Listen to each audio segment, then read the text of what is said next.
Welcome, ladies and gentlemen.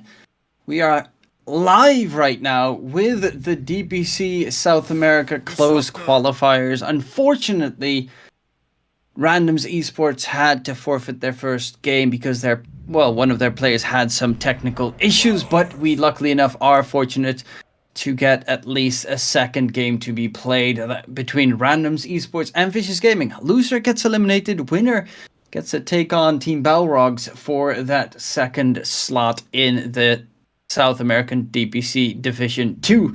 My name is DKTruman, and accompanying me in this matchup is Astini. And well, with these first couple of picks, what are your thoughts and ideas? Hello DK, hello everyone. Yeah, situation of randoms not that easy. If they lose one game, they're out of the tournament, a lot of pressure on them. They open with a Tide Hunter, very reliable opening, but Vicious Gaming, they already answer with Disruptor, one of the famous position 5 counters to Tide Hunter. Mars, it's okayish against Tide Hunter, and randoms, they already showed their, let's say, win condition here, the TA, so they need to have 3 bans that are gonna protect this hero. And seems like maybe a hard carry TA, can't tell yet, but seems like. Yeah, it's going to be a pretty tough game, no doubt about it, between these two sides. But yeah, I mean, we saw them recently, aka yesterday, play a couple of matches against, the two definite top dogs in the group. Arway qualified already for the Division 2 spot, and Balrogs is waiting in the lower bracket finals for the winner of one of these two teams. But I mean, I'll quickly go over the stats that they had yesterday. And Balrogs 2-0'd Vicious Gaming. First game was 38 minutes. Second game was 23. And their opponents, Random Esports, they lost to Our Way in 25 minutes and in 16 minutes. Yes, you heard that correctly. 16. That is a blowout. That is a decimation right there. They definitely do want to recover from, but of course, will they be able to get it done right here, right now? That is going to be the big question. And as you mentioned, the TA being picked up is an interesting choice. Safe lane TA is, of course, always a possibility, as you mentioned. Though, yeah. I haven't seen safe lane TA in a while. Yeah, we do this here in South America a lot because we have those greedy hard carries. But I don't feel like the hero is especially any good against Disruptor or Mars. I feel like they really need some cover, some save, so maybe a Legion Commander. I know there's already a Tide Hunter, but maybe a 5, Abaddon, Oracle, any sort of save to this TA, because otherwise doesn't seem like a good TA game so far. And we only seen 2 heroes of Vicious Gaming. It's a lot of team fight, at least between the two sides. You've got Arena, Static Storm, Kinetic Field, Tide Hunter with the Ravage, which is going to be fairly annoying. To be fair, the Tide is not a hero that is going to die at all by Disruptor or Mars, so he should be survivable in that regard. Snapfire, that's even more AoE, more stuns, more damage coming through. Very versatile hero, combos superbly with the Disruptor and Mars. And the plus side is that in the laning stage, if you go for the Lil Shredder build, you can destroy a Tide Hunter. Yeah, and they go for that Abaddon. That's what they really needed on their draft, some save for the TA. Even they might want to do the TA hard carry. I would definitely go with another hard carry that builds an early BKB. When you see Disruptor, Mars, Snapfire, you really need that early BKB to win those team fights, because otherwise, even having a Tide Hunter on your team, the team fights are not gonna go your way. It's just too much magical burst on Vicious Gaming side. Yeah, it's going to be a very tough affair, especially with the Medusa added in. I mean, they've got so many ways of keeping everyone off of the Medusa. You got the Arena to cover her off. You've got the Kinetic Field to keep them away, and Medusa can pump out so much damage. I do like the Rubik pick, though. It's a fairly decent Rubik game because there are a lot of great spell steals. Mars is always one of the more crucial ones. You could steal the Spear or the Arena. Snapfire's ulti is very easy to steal as well. Pretty much all spells from Snapfire are great to steal. But I do think that they're going to definitely lack damage right now because TA cannot kill a Dusa, like, at all. So you're really going to need a safe laner, probably, to be able to deal damage to the Dusa. Yeah, the only one that I see still open is Anti-Mage, because PL already banned. Maybe they can go for a Morphling, but doesn't seem like the best Morphling game. With Disruptor, Mars, they have ways of catching him. But they already played Morphling, I believe, 2 or 3 times. So this can be more of a comfort choice. Not sure if Vicious Gaming want to ban that hero. They understand that it's a TA hard carry. At least so far they banned Kanka, which would be a mid laner on Random's Esports side. But honestly, I don't think Kanka would do enough damage to that Dusa.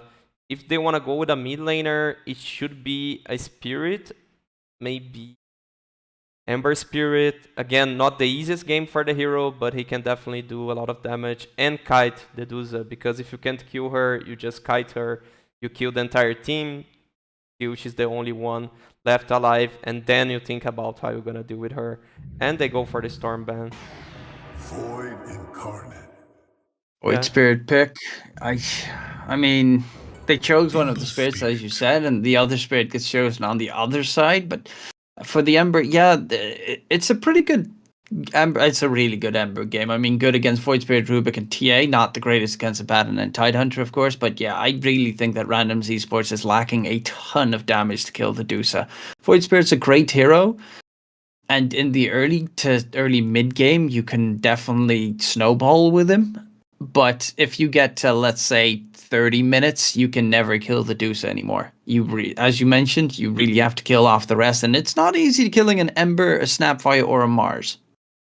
Yeah, you really need to snowball here for randoms. You need that early rush with TA Dazzle. You have Gush, the minus armor. You have Abba's buff on attack speed. So they have the tools to do Roche and to snowball, but I always favor the team that's not against the clock. And Vicious Gaming, they seem to be in such a comfort zone here that they just need to defend Dusa's farm, and they have all the tools to do that. Mars is very good at it with the Snapfire combo, Disruptor combo. Ember should have a pretty good lane against the Void Spirit. They also have, I believe, better supports to help the rune control in the mid lane. So Vicious Gaming, they have all the tools they need to win the game, and randoms, they are against time. They really need a fast rush and snowball the game to get that win that would lead for a third game, because they already losing 1-0 because of the delay in joining the lobby punishment. Yeah, so it's going to be definitely a tough challenge here. I personally would say that Vicious Gaming have the stronger lineup, as you mentioned, not being on the clock. If this game goes late, whatever happens, they pretty much have full control over it. And that's exactly what they're going to be looking to try and get done. Just delay the game long enough until the Dusa is too fat to handle. And that's exactly where the Ember Spirit and the Mars... I mean, honestly, all 4 of their heroes are so just massive playmakers that can keep the enemy occupied while the Dusa just AFK farms. 1 second, I need to really fast reconnect. I don't have one team's fog. Be rejoining, hopefully before first blood. Well, if you I think it's F1, you get both fogs. Yeah, I pressed the hotkey. Sure, I had like a bug that I have, I believe, player perspective. I did hear about some couple of bugs that were lurking about. I think there were TP bugs where you couldn't see someone TPing or something. Yeah. Okay. Oh, like that. Yeah. Good to go. Skin. Good to go. Yeah, everything. Alright. Where's that Tidehunter skin from? That is so cool. He has a frog on his face. Well, the classic Don't tell her head. timeout before the game starts. Okay, now that seems like South American Dota. I knew we were missing something. That's what I should be waiting for to fix my Dota, the South American pause. Right before the game starts, quickly pinging everything out. TA is not going to be there, so it should just be a straightforward 2-for-2 trade. Yeah, did any of the teams smoke? Did I miss any smoke? No, they just walked out towards mid. Yeah, I believe the high-level teams, what we are seeing is that they are always leaving the base with smoke, so they can have a deep ward, maybe see the enemy warding, so get that first sweet ward snipe, but no. Okay. 2-for-2 bounty.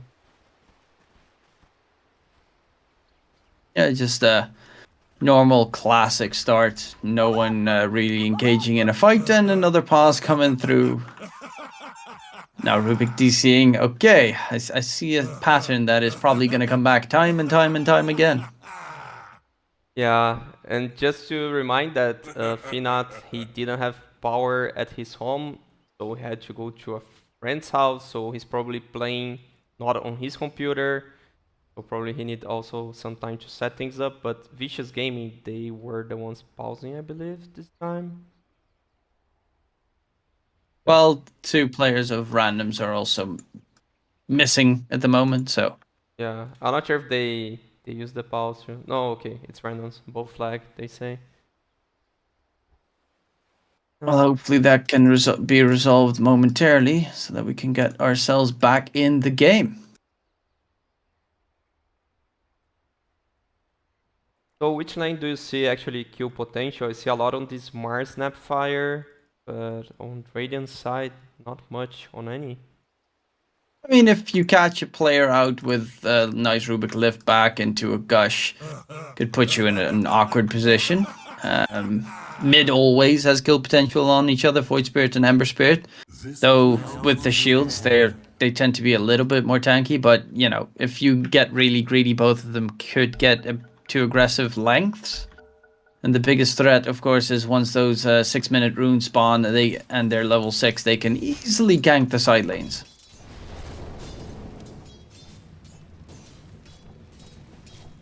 Yeah, I guess it depends a lot in the mid lane matchup on which heroes are actually connecting there. So the Snapfire helping guarantee the rune, maybe the Rubik.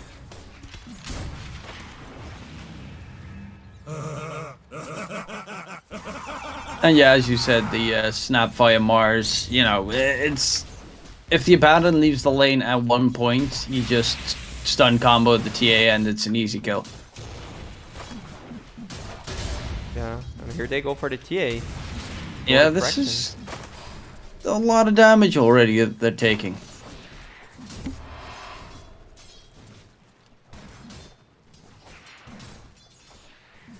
Well, they definitely got to be a little bit more careful in that regard. It's going to cost you a lot of regen, of course.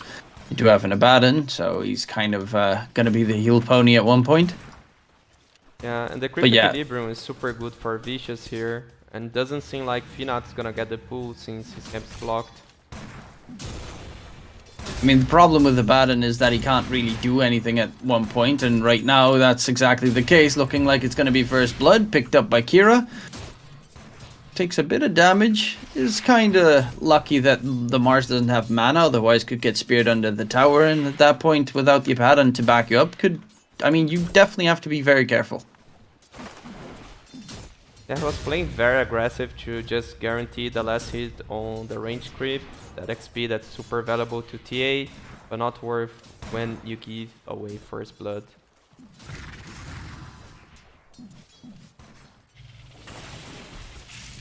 In the mid matchup, slightly in favor of Lumpy, the Dusa. I mean, unless they make a big mistake, should not be the one dying. Maybe the Disruptor, but the Dusa should be just hiding, staying close towards the tower at all time.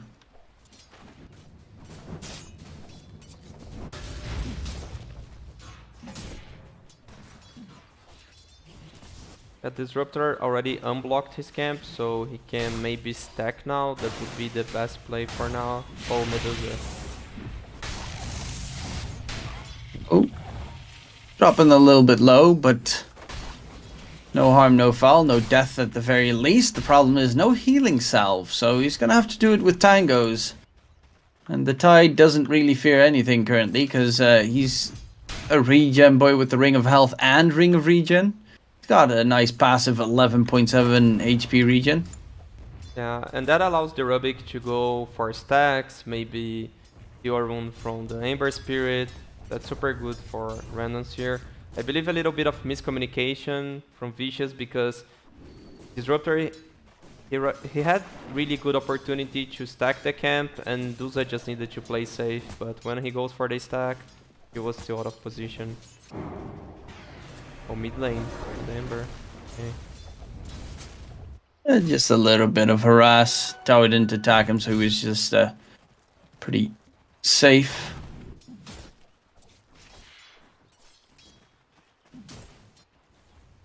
And currently no real issues coming through, no real aggressiveness. The only problem is Trampoline's mid lane farm is not that great on the Void Spirit. He's about half the last hits as Lumpy's got. I believe it's a little bit favored to the Ember, but should not be that much. And now both didn't get access to the water rune.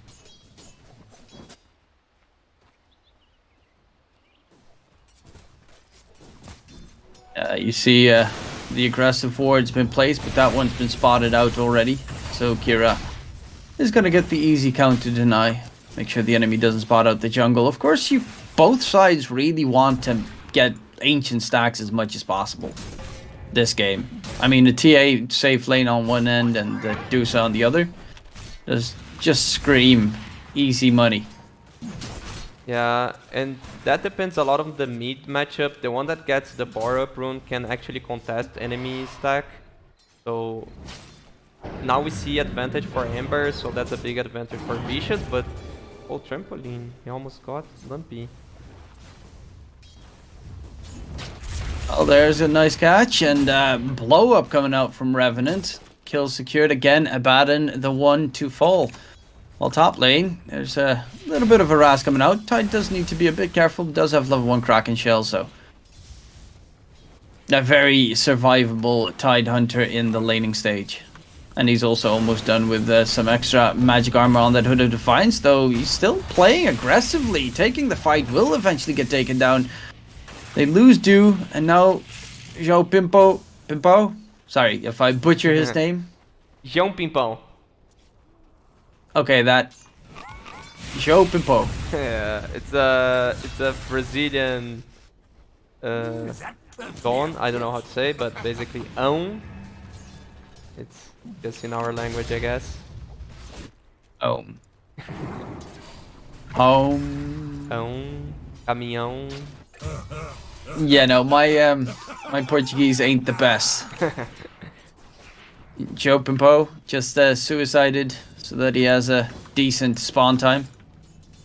But a 4-1 lead currently for Vicious, not that the net worth really reflects it. Oh, that's a big death though. Losing the TA bottom lane is that's a bit of a problem, because he's the one that kind of needs to get the ball rolling in that early mid game if you want to try and get the game in your favor. And Lumpy even steals away the bounty rune, recharges his bottle, looks at João Pimpo, but yeah, it's a bit too risky to go for that kill. It was so deep. Yeah, the lanes should be going better to random so they can actually do their game plan. So okay, might get a kill on Mars. Not really. Mars is pretty tanky. He's also got himself that Helm of Iron Will, of course. So he's got some decent regens, going for the armlet build while the Baron is stuck and he's gonna lose his third life. Does he deny himself? Yes, he does. The neutrals get the kill secured. So that's at least, you know, his death time is going to be extended, but it makes sure that the Ember won't be able to pick up some extra cash. Yeah, and he scouted this stack, but I'm not sure they can do anything in relation to that. Maybe if they're lucky enough to get the 8 minutes rune. Oh, TA getting caught in a lot of trouble.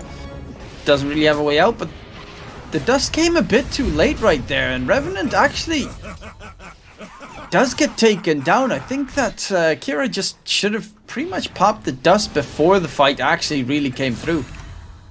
Yeah, That's a big... Maybe with an earlier dust, it could have gone the other way, right?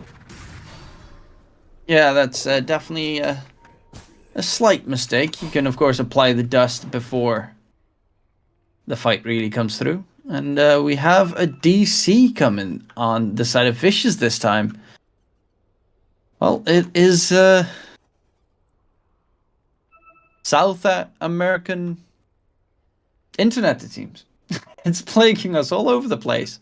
Yeah, and okay, this game is Brazilian server because the first one that was supposed to be Peruvian server, Vicious Gaming won by default, so randoms get to play at least in Brazilian server. That might explain why the Peruvian players were connecting, some root issues.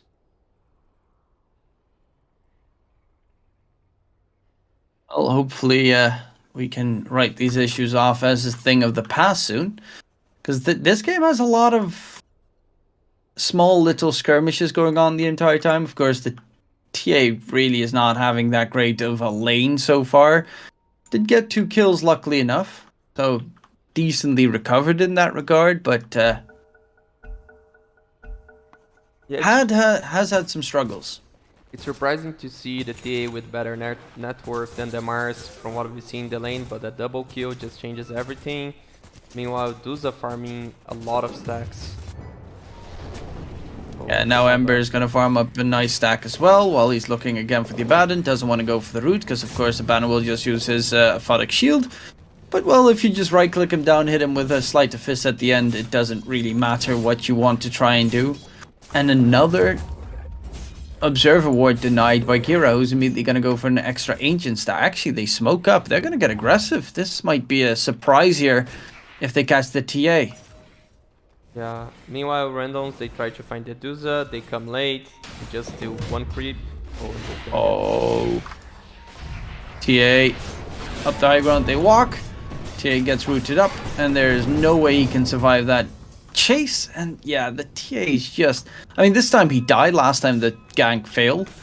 But they're really just trying to just abuse him, while in the meantime, Medusa's just free farming. Like, Medusa hasn't really seen anyone this game. Yeah, randoms, they tried the same move, but they weren't smoked and they were a bit late to deny that stack farm. And this time, Vicious Gaming, they didn't have the dust. Now, Kira, he buys again, but they had the flame guard. Yeah, it's easy burn damage coming through. Of course, that's also the advantage of an Ember Spirit. You've got so many nice dots to burn through the refraction charges. Haste Rune picked up by the Ember. Void does need to be a little bit careful. Everyone has to be careful right now, because the Ember Spirit's looking pretty dangerous as well.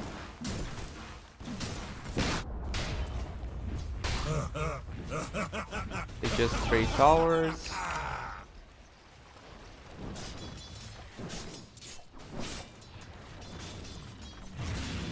Okay, so I'm gonna go over all the names, and I want to know what how you pronounce all the names. So, Medusa is Gyo? Yeah, to be honest, I don't know. Gyo or Gyo? Gyo is... Well, I'm gonna go with Gyo. Okay. Baphomet, the TA? I believe so. He was called Neutrox before, so that's his new nickname. Baphomet, yeah, I believe so. Okay, then Lumpy, that one speaks for itself. Dew, Revenant, Trampoline, then Kira, then Yao Pimpao. Honestly, that sounds almost like Chinese. So, João is like a nickname for João, which is like our John. What? So of course, so you have the name John, it's super common. John. Right? John. Yeah. So Brazilian version of it is João. Okay. And João is like the nickname of João. Okay. And what's pimp out? It's just a funny word. Yeah. The more you know. And okay, let's see. Chase onto Baphomet, Mortimer's Kisses. Well, invising up doesn't really help, especially not with dust on you.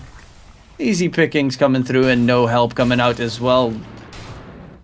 Someone just got glimpsed out of the fight. That is the Abaddon. The rest of the team kind of needs to be careful. Okay, and Disruptor is Lord Gure Lehman. I think. Lehman? Something? Or Gure Lehman. Yeah. Okay, Lord Gure Lehman. Okay, good to know, good to know. And Finath on the Abaddon. Well, most of the names I probably didn't butcher too much except for Yao Pimpao. Yeah. Finat, I believe. Okay, he got jumping ball. Yeah, he's completely stuck, gets smacked out of the server. And, I mean, the worst part is Vicious is the team that actually is supposed to win late game and lose early. Though not really losing. There's never really... The problem is they never had a lineup that would lose early either. Yeah. Like, they kind of won early, mid, and late with their draft. Yeah, they're just like on a better carry matchup, better mid lane matchup, and yeah, off lane matchup. I'm not even sure like you have like a matchup between off laners. Just like if you fulfill the gaps that your team needs. And I see Mars. It's super good for Dire lineup with the team fight. You have the arena. It's super good.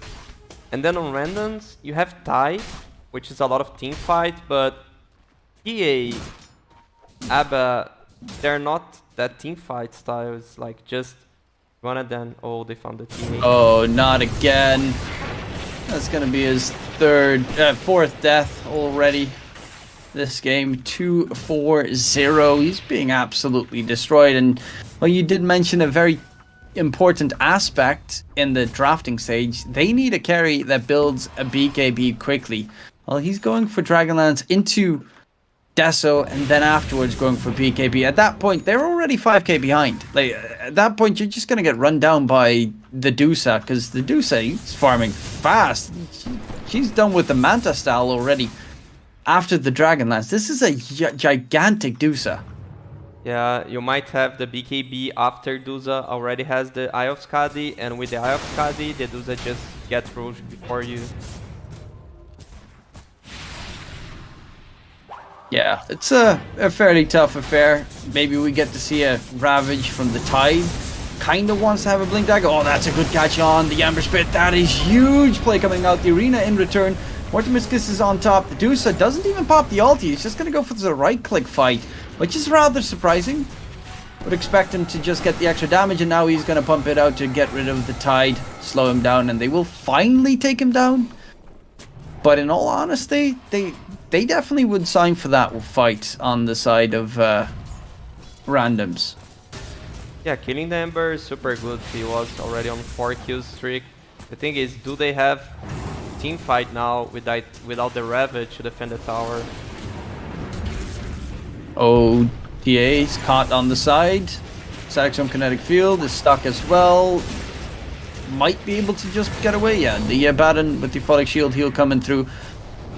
And there's the Ember back in action, looking for Baphomet. The TA is just hiding in Invis, but will get caught by the Spirit of Revenant, taken out of the equation. And Finath and Yao Pimpao, the supports, kinda can't do anything. If the Ember Spirit does not get completely stun locked, it's just free roam in the team fight. Yeah, now that they lost that tier 1 tower, all the Roche advantage goes to Vicious Gaming. Very, very tough situation for randoms. They need to pull a very nice play on the next Ravage, maybe take enemy tier 1 tower, but it's gonna be super hard, super hard. It's definitely not going to be an easy affair, that's for sure. And yeah, this Deuce is just growing and growing, while the TA just keeps dying and dying in these fights. And without the BKB, probably he's gonna die again, and he still doesn't have the Dezo completed. Already Blink Dagger on Mars with the armlet. Oh, double damage Ember. Arena comes out. TA, why are you even here? It's interesting to say the least.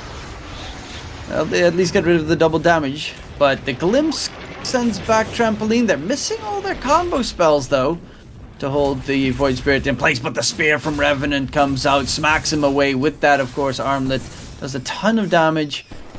And it does take him down a 9 to 10k lead. And while all of that is going on, while they are destroying randoms, Deuce is just farming. Just hitting some creeps and some neutrals, farming the bottom lane with the Manta style, and just getting fatter and fatter until they need her. But in all honesty, I don't even think they need her. Yeah, they're just so strong. The 3 cores on the top net worth. Even Snapfire is close to the net worth of Void Spirit. I really would like to see hope here for the Brazilian team, but it's hard to see how they come back on this. This is a pretty tough game, I would say. My thanks will come later, when you least expect it. Is there any... I mean, the only way would be if the TA just got huge, but look at the Void Spirit. His net worth is just barely above Kira. That's a mid Void Spirit, and Void Spirit is one of those mids that, like, the only real use of the hero is in the early to early mid game, because when it gets to late game, there are very little Void Spirits that can really farm. Well, the Tide inside the arena doesn't have the mana for a Ravage, and will be surrounded by enemies anyway, so easy pickings comes through, and they just won't stop. Yeah, and the problem is Disruptor didn't even use his ultimate. The Mortimer Kisses are gonna be up very soon, so they can't like force Roche when Tide is alive, and that's what they really want to with that Dazzle on TA. So with the Dazzle online, that's definitely what Baphomet's looking for. Well, they're looking for again that TA, who definitely needs to be careful, because Glimpse is always in range. She won't be able to run away. Stackstorm surrounds the TA, but the kinetic field wasn't there in time. They will lose 1, and that's Kira down for the count. Revenant walks out of there. Lumpy will be stun locked. Yes, he will fall as well. A double kill, because this time Vicious got a little bit too aggressive, and with that Deso, they're just walking in towards the pit to try and get themselves the Aegis, though. In all honesty, there's still a very scary Dusa who is 50 gold away from Iscati. Yeah, but they have the Ravage. That's the very small window they have to win the game. I mean, not to win the game, but to be alive in the game. But they even lack damage, seems like. They do have a lot of minus armor, but Void Spirit does nothing in the pit. It's literally only the TA that can hurt it, and the minus armor from the Tide Hunter that could be nice and useful, plus the attack speed of the Abaddon. But yeah, TA just doesn't have the damage yet to melt Roche. And they're just right-clicking, slowly getting rid of the Tide. He's gonna die. Does blow the Ravage, but this is just a wasted... Or is it? He actually does get away. Though I do think that just using your Ravage without anything behind it is kind of a gigantic waste. And they will find a kill in trade, but... currently, they're just being right-clicked. Even the illusions are destroying the randoms lineup. Yeah, and now that's Roche for Vicious Gaming. That's what they need to just march through the mid lane. And it's too early to say win. that, but finish the game? Yeah, they probably can at this point. I mean, 21 minutes in, why wouldn't you just walk down middle lane? How are you gonna defend? They don't have Ravage for the next 100 seconds. You can easily take the tier 2 tower. Like, the most crucial thing that randoms can do right now is they kind of need to push all the lanes out to make sure no creeps get anywhere close towards their buildings. Yeah, and they don't have that many tools to push lanes. They have the Void Spirit, of course, the hero that can split well. But besides that, only when TA had a Aghanim Scepter, they could split with her, so they can't even push the lanes far away from the tier 2 towers. I'll say Flame TA does have the tendency of going Ags, but again, he needs that BKB before he can ever take a fight. And even if he has a BKB, you already mentioned it previously, the Dusa has Skadi. And of course, the fact that it's a Dusa, he also has an ulti, making sure that the moment TA pops his BKB, you just ulti as the Dusa, and you can never be hit by the TA during that BKB. So the entire BKB charge gets nullified because of Dusa ulti anyway. Yeah, it's really hard to see hope on that team fight. It's just like avoid it at any cost, and when you have 2 more items on each hero, maybe then they can fight. Maybe with the eggs on Tidehunter. Yeah, they need the dagger on TH to kite that Dusa. So many items behind. And meanwhile, 12k net with lead. the Mars is very close to This BKB. pleases me. No hand. Quickly checking out the win probability. It's 94% in favor of Vicious Gaming. That's pretty big, I might add. And I strongly agree with that. Maybe it's even more. What do you think? Yeah, it's well, 96 is I think it's. I mean, I tried to be positive, but in all honesty, there's like barely any chance that they can come back. You need to make absolutely disastrous mistakes if you're Vicious Gaming. So when it's percentage, I try to think on my head like, let's pretend this match happens 100 times from now on. I think like at least 98 or 99 Vicious Gaming wins it. Just like 1 out of 100 you see that big disaster where randoms can win. So I'm more on the 98, 99% now. Unfortunately. Hey, you never know. It's still, they could just DC. You can't even trust that anymore after on the first day of the open qualifiers, we've seen Fúria Jovem a stack with Mandy, Sexy Fat, Duster, which has played TI8, and they actually lost to Balrogs that just qualified. I mean, not qualified, that just made the finals. They lost 5 against 4. So you can't even trust one player disconnect anymore. That's what Balrogs proved. Wait, so the Sexy Fat roster is not in the DPC? No. Oh, Yeah. that is pretty sad. Yeah, they lost first one to Balrogs, which is waiting on the finals. So it's waiting the winner of this match. And the second one, they lost to Our Way, the one that just qualified. Yeah, but Our Way is a team of like their Division 1 players, 100%. Like HFN, 40R, Tafo, King, RD. There's no chance that that's not a tier 1 team. Yeah, very strong team. So they had, let's say, the 2 strongest teams, but Balrogs, they beat like 4 versus 5, and they had like RoboZ disconnected since minute 13 on a Conca. And even so, they managed to win the 4 against 5. 4 against 5 gets underestimated. The extra gold's always nice. Yeah. But they played godly, like they played so well. And maybe on the other side, you kind of get more relaxed because you think, oh, I got it. It's just a matter of time till the one player advantage comes online. And once it goes wrong, you get stressed. Like, no, this can't happen. We can't lose this. Please, no. And then you start getting, salty at each other if a mistake happens and the enemy wins a fight, and then it just snowballs out of control. I've been there way too many times. You get tilted like, I can't be losing this. This can't be real. All right, now they're just continuing walking down top lane. They need to cut the creep waves, but they don't really have great heroes to cut them. As you said, the Void Spirit is probably your best bet. But you kind of want to use his spells to get everything taken down. And well, at least they managed to force out the glimpse so that no one gets sent back towards a different lane on the map. Though TA is just trying to farm up their BKB, and he is very close. That might just be an avenue to at least take a fight. But Dusa with the Dragonlance can just slowly siege that tier 3 tower. Yeah, he was under a ward, that's why Ember TPs, but he's back already to base, and with the BKB they smoke.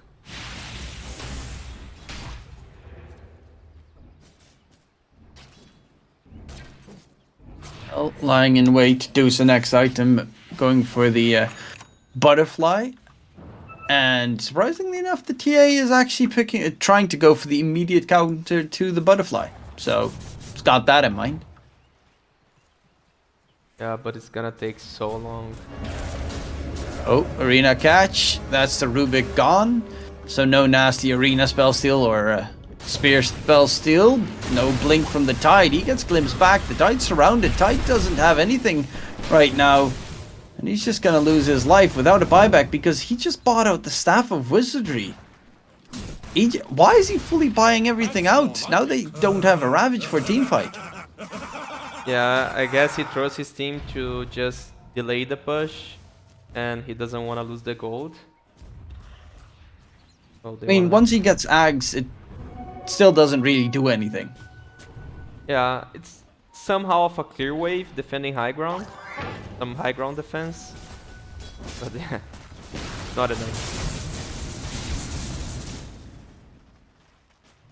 Yeah, now they're gonna push mid instead of top. Slowly but surely. Well, the Abaddon, of course, they want to just pop his borrowed time, make sure that it's out of the way for the next fight. Though Revenant taking a lot of damage from Baphomet. Speaking of which, there's going to be a jump in, trying to force out the TA's BKB, and they managed to get it done. They'll do so with that slow from the Iskadi, keeping him occupied. Nice Ravage, catching the Disruptor.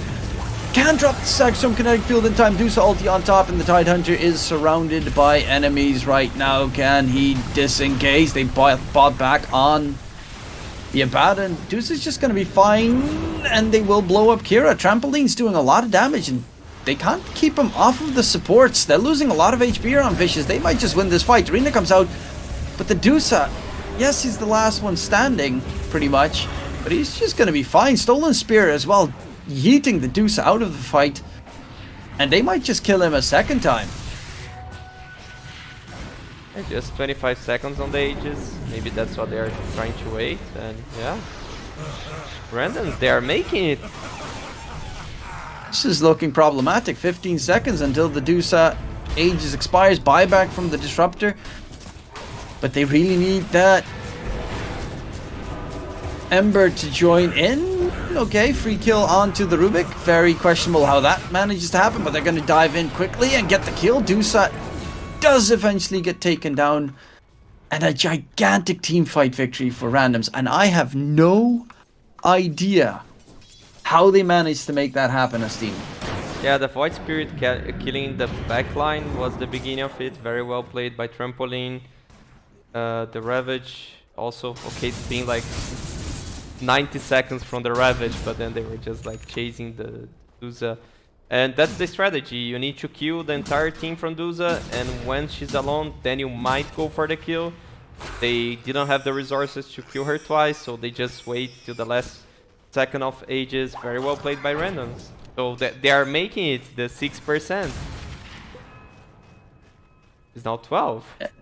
Yeah, the 6%'s coming through, and well, in that fight, you definitely saw the Dusa was just lacking damage. Like, everyone around her just got taken down by the Void Spirit, because they slowly chipped away at the Disruptor and the Snapfire, and once those two supports were gone, well, the Ember Spirit's also not the tankiest of the bunch. He is almost done, though, with his, actually, he's going Axe.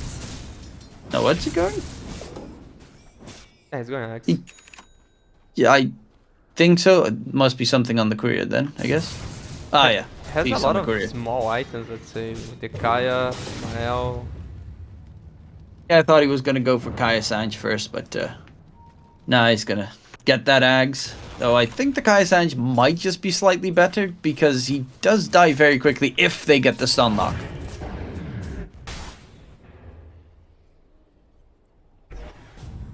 So Dusa now with the Butterfly. Yeah. Rip the Rubik. Got himself caught out. by Revenant, who's been playing a really good Mars game, by the way. He's been finding a lot of catches so far. And the Tide will get the TP to safety, but the tier 1 tower bottom is gonna fall in response. Yeah, he's getting very nice spears into the Void Spear, which is not the easiest hero to catch. So very well played by Revenant. He's Master tier or Grandmaster, I'm not sure. Master, I guess. Ew. I'm not even Master on any hero. I am with Skyref Mage. I played mid lane, or I used to when it was possible. It's always possible if you believe. Everything can work. I mean, there's a K1 Hector that tends to show that time and time again, or, you know, Chris Luck. Yeah. Especially that Disruptor mid, that I still can't believe that ever happened. Against Nigma, right? Oh yeah, that was just the most gorgeous game I've ever seen. Because he owned on it, and that's the dumbest thing. Yeah, Biscos, they always come with some new clever ideas on how to play the game. Hector with the Abaddon Radiance. Some people call it clever. Not everyone. You try that in pubs, you get a report. Yeah. But they're the best thing to represent our region ever, so we got a lot of respect for them. Oh yeah, without a shadow of a doubt. Yeah. The max, like, they are not gonna flame you like, hey, Abaddon Radiance, that doesn't work. They're gonna tell, like, hey, you're not Hector, just stop it. Like, you can't play like him. You're not that you're good. You're not K1. Go away. Go away. Only K1 can do that. Everyone else, just like when Thompson picks anything mid, you know, like a mid Grim, and you see it in your pubs, and everyone's like, you're not Thompson. Stop it. Go away. Speaking of, it's sad that he, of course, is taking a break. Yeah, but well deserved one, right? Oh yeah, 100%. I mean, he has 2 TIs. One, he doesn't have to work a single day in the rest of his life, but it is still sad to see, of course, that entire lineup gone. Well, not the entire lineup. The only one that's still left is Saxa, who is now EG. Oh, Mars. Catch on to the Abaddon. Nice side steps there. But, of course, there's not really anything he can do. Eventually, he'll just slowly melt. Yeah. He But can Roche use is up. the chat wheel space created during this time, so his team feels like more comfortable. Yeah, just the emotional wins that you can make, though. They're heading into the pit. There is a shard to be picked up. I would assume maybe Disruptor, but probably Dusa. No, actually, Ember would probably pick up the shard. But there's However, Ravage. they need to be careful. Dusa is ready with the ulti. He's trying to keep them at bay. Jump into the pit. Is anything going to get stolen? It is not. That's a big kill. And they're going to find the TA right afterwards as well. Spear him together. They drop the Ravage, but this Ravage is just a complete and utter waste. The GG gets called and randoms, they tap out. They know that is game, set, and match. And that means randoms get eliminated from the South American Closed Qualifiers for the DPC Division 2. And Vicious Gaming will move on to face off against a team that pretty much destroyed them yesterday, and that's the Balrogs, which honestly is a pretty cool team name. Yeah, Balrogs is the complete favorite for that upcoming match, but Vicious Gaming, they might feel inspired. They just like stomped randoms. They played so well this game.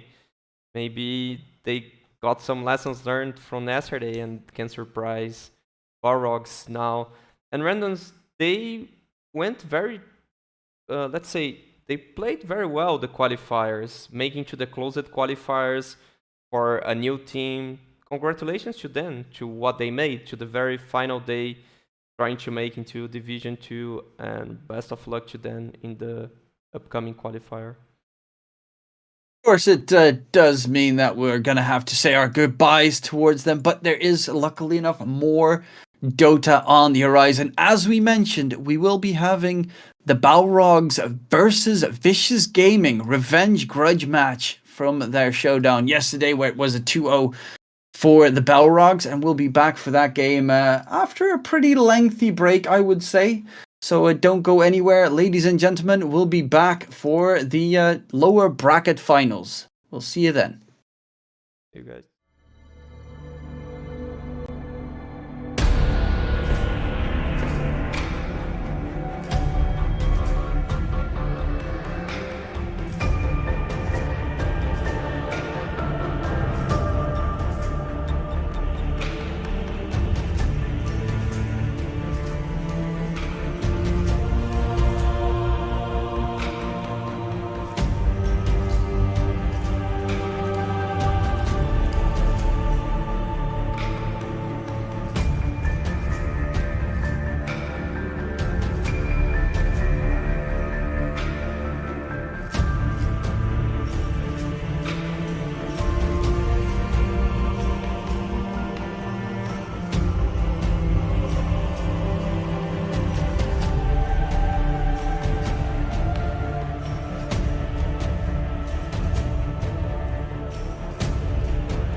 Welcome back, ladies and gentlemen.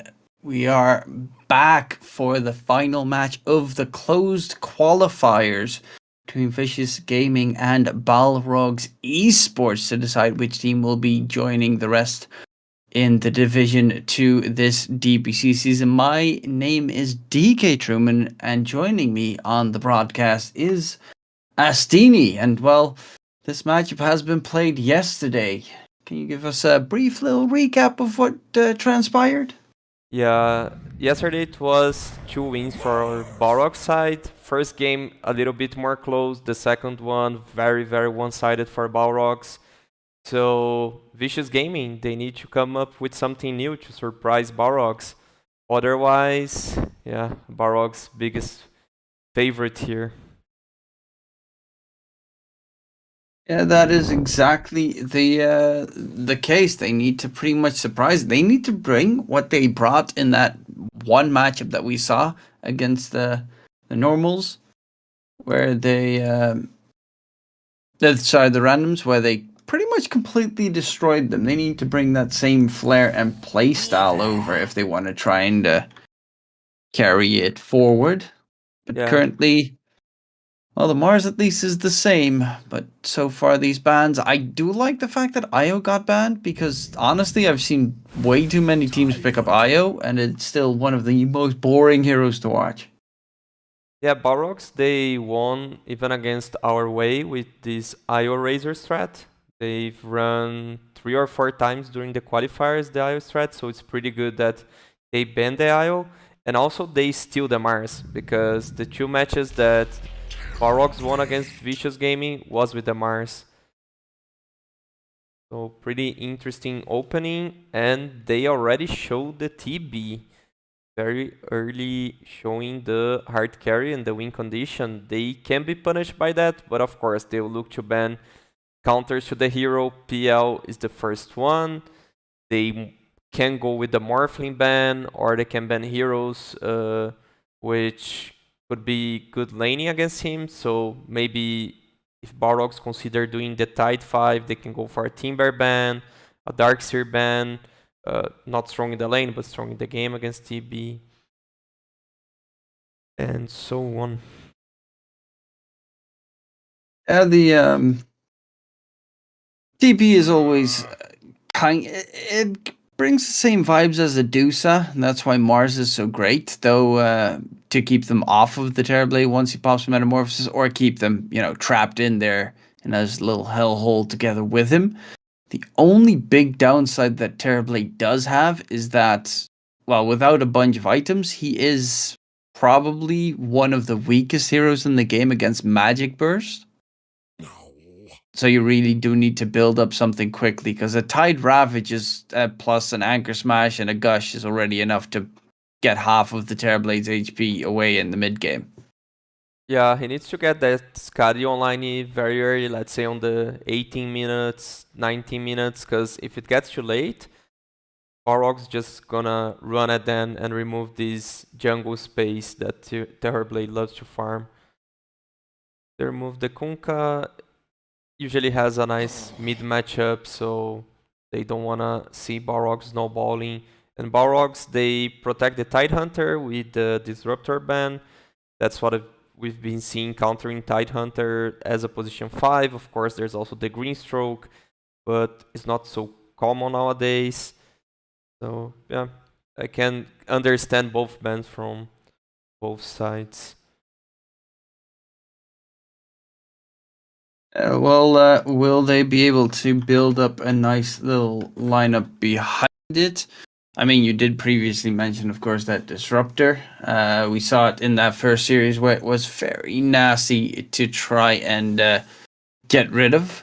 And especially like a hero like Tide, you TP in, you get glimpsed. That is just the most painful feeling in the entire game for such an incredibly slow hero. On the Balrog side, they did pick up a Weaver as their first pick, and I have seen a lot of Weaver position 4 being picked up these days. Do you think that's going to be the case here? Yeah, it's super likely a position 4 Weaver. It also lanes very well together with the Tide. You have that double armor reduction, so both work very well together, and it's a pretty strong lane. Elder Titan. Oh, that is the hardest counter in the game to Terrorblade, because Terrorblade is, as I said, very solid against physical damage, but terrible against magic. And Elder Titan is the king of armor reduction. Because, of course, Elder Titan, what he does is he reduces base armor reduction by base armor by 100% of their base armor. And considering Terrorblade never builds up armor items himself, but he has, I think, the highest armor gain in the entire game. Like, he has like 30 armor at 20 minutes in, so he gets so much armor reduction. But in the late game, Elder Titan just walks up to him and hits him for 100% of that damage, just a full chunk in the face, and blows up the TV. Plus the ulti from the Elder Titan, it is such a good combo against TV. But in counter, you do get to see the Rubik, and well, there are some very good spell steals here.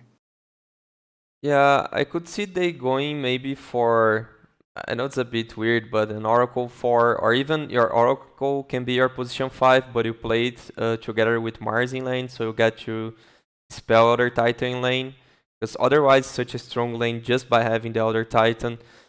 Rubik, it's super good against Weaver. You can easily steal the Shukuchi, which gives you all that extra move speed and mobility. Also, let's say, easy to steal the Ravage.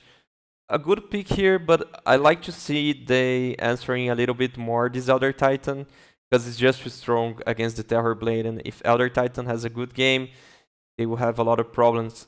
Of course, it's a position 5 hero, so in the beginning of the game, he can't walk to the Terrorblade because he just dies on the way, so you can get the armor reduction, but you can get that magical reduction with your Astral Spirit and go for that magical burst till you are strong enough to get close to TB. Yeah, especially the big threat of getting him a little bit in the mid game, and then all of a sudden, out of nowhere, you see that Astral Spirit spawn next to you as a TP, and him and all of his illusion get stomped. Then you see the Tide Hunter walking in, then you know you're dead. And that's exactly the right call that you made. The Oracle being picked up here for the Vicious Gaming side, just to make sure that that Terrorblade does not get two-shot. Yeah, so it would be really great to see them forcing the Oracle into the Elder Titan lane. That's where it's most intended to counter, because in the game itself, it's also good to be the Oracle, but there's one specific interaction that can be bad, is when you ultimate a target as Oracle, you delay all the damage, right? And Elder Titan, when he stomps, you just get awake when you receive damage. So you can keep hitting a target that's ulted by the Oracle and he won't wake up. So it's a bit of both ways interaction, that Oracle has the dispel, but this ultimate interaction can be a bit weird. We'll see if that's going to happen this time. Of course, it's a very hit or miss kind of thing, and the Morphling chosen by the Balrogs, of course, it's actually a very good hero against Terrorblade, because you pretty much just turn into the Terrorblade, but better. And there is, I mean, they have a little bit of control on the Vicious Gaming side, but they're very, very, very lacking in ways to control that Morphling this game. Like, the Mars and Rubik have to do everything so far. Yeah, I guess it's one of the best counters on the hard carry matchup to Terrorblade. That's why I even mentioned, like, when they ban PL, if they want to go to that path that you ban all the hard carries that win the carry matchup, you should go next for Morphling. So yeah, Morphling on a pretty good spot here. They have catch with the Rubik, but doesn't seem enough, because Rubik really needs to go out of position to have that telekinesis. Morphling can enter in the backline and just delete Oracle so fast. So really solid pick here. And they go for the ban of Lina. It's one of the mid laners that can burst him. Definitely a good ban. I don't know if you still need to ban OD nowadays, because all the reworks, not a super necessary ban. Yeah, I think OD is kind of in a terrible spot currently. Yeah, yeah, definitely. But there are those niche picks that you sometimes do, very crazy to counter the morph. You can even have like AA mid, it goes well with Mars, but yeah, those are just like the crazy options to counter it. I mean, last pick is for Balrogs. Let's go mid Tinker, please. Oh, Stormband, let's go mid Tinker. Let's have some fun. I want to see the. I don't think it feels so good to be a Tinker with a Morphling in your team. Oh no, 100%. It's gonna be like a super long, extended game and screwing around the entire time. But Tinker's just so good against Serblade, and honestly, I just love watching it in pro matches and not in my pubs. So please stop picking it in my pubs because it's a terrible hero to play against. Very annoying. But yeah, with the Storm and Puck Band, I mean, there's a lot of Tinker counters getting taken care of. That would be interesting to see that pick. I don't know what Vicious Gaming goes here for. They can also go with Mars mid and okay. I mean, Quap doesn't really do anything against Morph, like literally nothing. The Shard later is pretty nice against the Weaver, I would say, and the Orchid build could be very good against the Morphling. I think that's the main reason that they want the Queen of Pain, but it's kind of surprising that. I mean, of course, yeah, the Storm loses the laning stage, and the Puck, like, they're very good counters to the Quap, but is this. It feels kind of strange that this is the reason they banned those two heroes.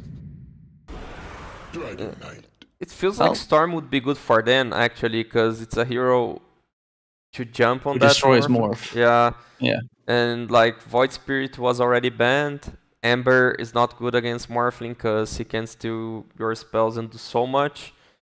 So, yeah, maybe it's just like the comfort hero going for co-op and they're not so winning lane oriented because co-op has amazing lane against Storm, but in the game, of course, not so great. Yeah, but I feel way more confident here for Balrogs from what I see. Yeah, I gotta concur in that regard. There are some very nice Rubik spell steals. Can also become, of course, that very tanky Rubik with the attribute shift steal. But DK versus Quap, a matchup where there are no winners. Because both of them are just going to be able to farm, and neither of them should die in the laning stage unless a very nasty gank comes through. And considering the heroes, I don't think Balrogs will be ganking mid. I mean, a Weaver and Elder Titan, not the greatest for ganking potential against the Quap, together with the TK. And, well, the Rubik Oracle are very good for ganking, but not against the DK. So I think mid's just going to be easy farming on both sides. The Terrorblade might be in a little bit of trouble, though, in his lane, because Tidehunter and Weaver, as you did previously mention, a lot of my armor reduction and also a lot of damage, because Shikuchi does hurt plentiful, and it's on very short cooldown after a while. Yeah, at least he's the hero with the highest starting armor in the game, so he should be a little bit fine, but either Oracle or Rubik, the one that goes with him, and I think it's gonna be the Rubik because you picked an Oracle into Elder Titan, so you want Oracle to go in your off lane. The support's gonna have a lot of trouble here. So yeah, probably Tide and Weaver are gonna get very huge during the lane phase by just getting kills on the support. And the thing is, on DK against Cop is you don't need to put that much focus into controlling the power-up runes, because if Cop goes to gank any side lane, you just take her tower. That's what's so strong about DK against those Spirit heroes or co-op heroes that you just want to be ganking the side lanes and getting kill to snowball. If you go for a kill as co-op, you lose your mid tower, so you can't control the next power-up rune without a tower. That's why this hero is so strong. And I really feel like the Morphling wasn't addressed enough here. So it's not that case that, okay, Balrogs is the strong team, I know, so I want to favor them. It's like, I think it's the strong team with the strongest draft in this situation. I'm not the biggest fan of the Quap pick. especially considering you're up against right now a DK, a Tide, a Morphling. Elder Titan's also pretty tanky, and a Weaver who can, well, of course, use his ulti in case he gets ulted by the Quap. So there's, like, Balrogs is very tanky and very survivable. On the other side, they're mostly squishies. I mean, Oracle gets one shot, Rubik gets one shot, Quap gets one shot, Terrorblade in the early to mid game gets one shot. Only the Mars is pretty tanky, and that's like the one I'm looking forward to the most. I mean, Revenant, we saw it in the previous series. He was very solid on the Mars, but he needs to step up to open up the map so that TB can farm. Yeah, that's where the hopes from Vicious Gaming are. He played so godly on that Mars, and if he plays what he played against randoms, then they have some hope. Like if he finds some spears into the fog to burst Morphling and delay Morphling Z-Blade, that's what they should be looking for here. So a lot of Revenant. Yeah, he's gonna have to try his utmost, and Saxe Yogye, okay, I can't pronounce that name whatsoever. He's getting himself a nice Astral Spirit. Does he get it through any enemies? No, he does not. Well, he does have 40 auto attack damage added, so he's coming in for some right-click smackdowns against the Mars for the bully fight, but he doesn't have that much regen, so he does need to be fairly careful. Yeah, and on bottom lane, Weaver already forced the healing salve from Oracle. He's kind of feeling bad under the tier 2 tower. Meta has been used already. So they will have trouble when the meta is done. Yeah, a little bit of harass from the Weaver. Has also got himself the Blightstone for some extra minus reduction, armor reduction on top of the already stupid amounts that they have. And in mid, once DK gets level 2 Dragon's Blood, he's immortal. I thought he would go for the Oracle kill. He also had vision of the couriers, but he decided to harass the Oracle. Maybe now he can kill that salve, would be really huge. Oh, so close. And now he gets the healing salve. That is fairly unfortunate. Otherwise, if he got the kill onto the Oracle, he could have gotten both. I guess going for the couriers would be the safest play. He could have got both. But yeah. Yeah, but getting first blood's always so juicy. And of course, if you kill Oracle there, the courier's still standing in the open waiting. But look at the damage the Weaver just took. He's dropping low. And he has the healing salve himself as well. Yeah, Reflection super strong if you have 500 HP auto. Does a lot of damage. Falcon Blade being built up on the Morphling as his first item of choice. Has seen definitely a surge of that item lately. Still don't really see the Mage Slayer that much though.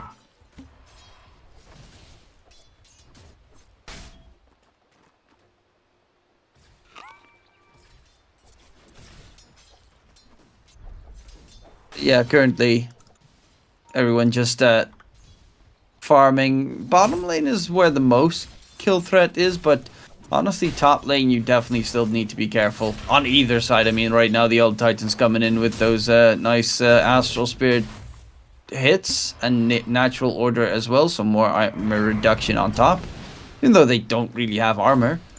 But it's a nice little plus. Oh, coming in for more smacks. Revenant taking a lot of damage. God, Elder Titan's so fun to lane against. And he also managed to cancel the salve from the Rubik with the Astral Spirit, so Rubik needs to play safer now. Yeah, he's just gonna go for some stacks, I guess. Or oh, he's gonna guard the water rune while stacking up the small camp.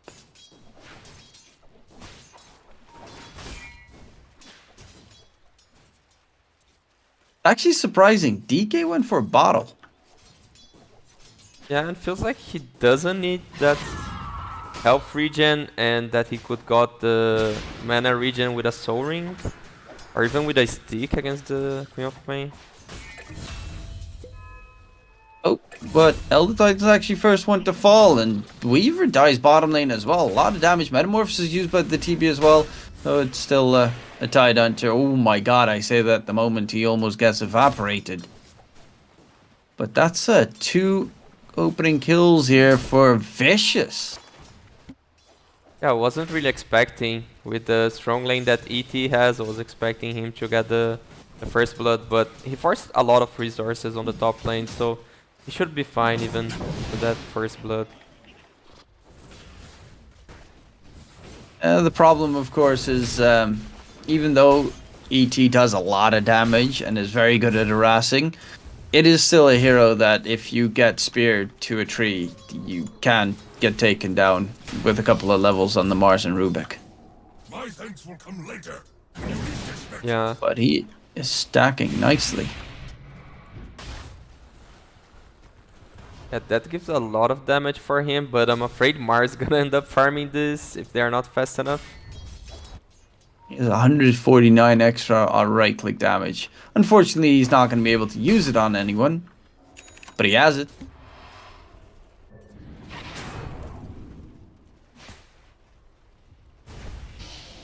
Bottom, they're going for the Oracle. DK uses first Elder Dragon form to push mid.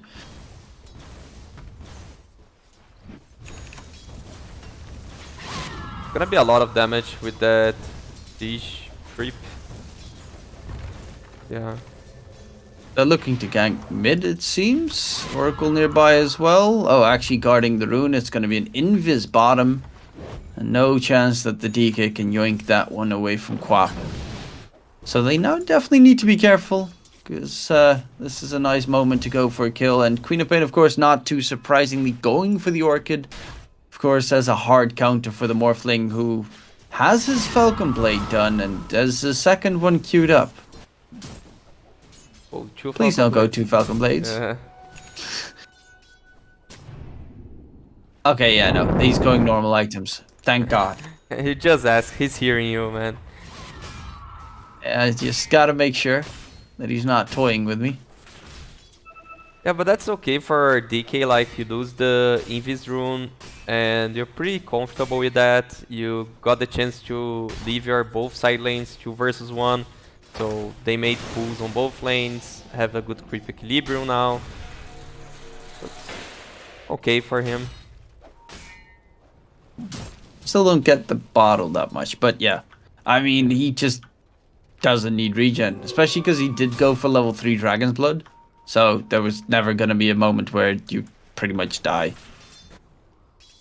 I don't know if DK is a hero that RoboZ plays a lot. He's a super skilled mid laner, and like DK, you know, this DK Viper zone, I don't think it's much of his playstyle. I am curious on what build he's going to go for. Of course, there are a couple of different builds. It looks like he wants to go Blink first. So, I mean, you've got like the hard carry version. You've got the Initiator, which is the Blink one. You've got Armlets. You've got Shadow Blades, if possible. There's many routes that you can go. But in this case, I guess the most important thing is try to be more of an Initiator and useful in that regard. While we do see Sexy Yogi.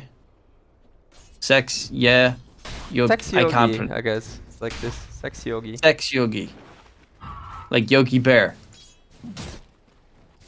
You don't know what Yogi Bear is. Yeah, like. I was like, can be like, if it sounds the same, I'm okay with that. Yeah, no, it's like some American cartoon bear thingy. Never mind. I mean, it's not even on TV in the Netherlands. I just know it from other stuff. Oh, mid. Wanna step in with the arena.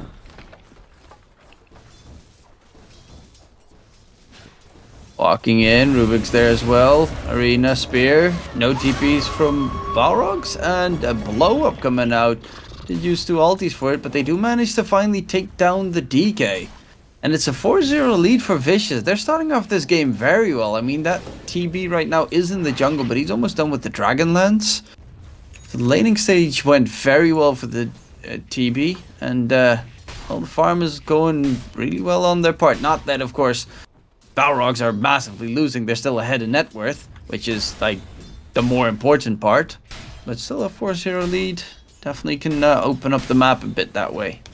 Yeah, but it's super nice for them, because I was actually expecting Balrogs to be winning the lane phase. They, like, when you have Tide, Weaver lane is so strong, ET as a position 5 also super strong, DK mid doesn't lose the lane for Queen of Pain unless what we just have seen happens, which is you get killed when you just pop the dragon.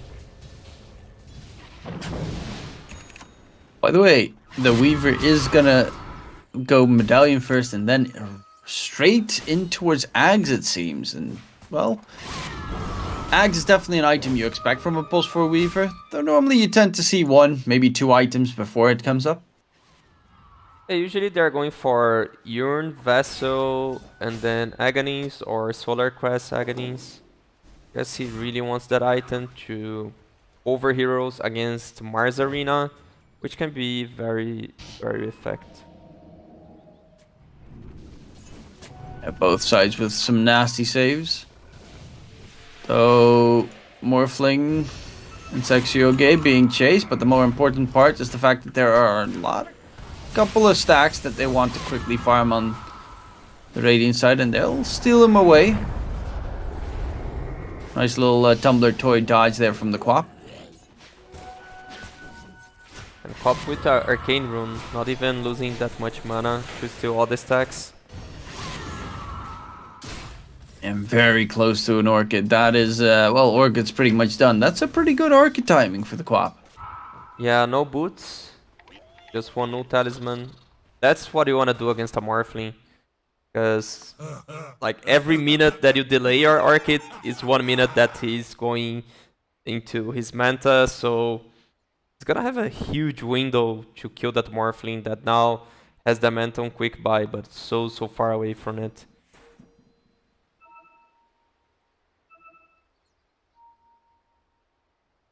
DK, Blink Dagger's almost done as well, so you got on both sides some very crucial items on the mid laners coming up. But the Balrog Tide Hunter Blink, that's the one that is definitely going to open up the game for the Dire side to take fights. Because you Blink Ravage is, well, pretty much the biggest threat that you can have on the side of Vicious this game. And of course, on the other side is stealing that Ravage and blinking back. But Rubik's gonna be taking a longer break to try and get any items, because he's pretty broke. Yeah, he just smoked with the Queen of Pain. That's the reveal of the Orchid. So they're looking for the Morph and Sex Yogi. He'll break the smoke. Well, tries to run away, but, well, TP away. Not gonna happen. Rubik's too close to disengage, and a nice little added kill for the Quap. Looking pretty good, 5-0 lead, but still net worth, you know, it favors Balrogs. The Morphling is going for the Manta style right now. Quap really wants to kill him before he gets it, because it's going to be fairly tough if he has his Manta style done. At that point, he can just Manta waveform by. Yeah, and he's gonna lose his mid tower, I believe. Oh, he tried to get skinned. No. Then force DK back. So Sex Yogi, he's super happy to die here.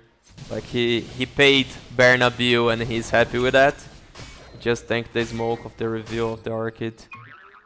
So pretty good move by Sex Yogi breaking that smoke, but it's 13 minutes in and he doesn't have the level 6 yet.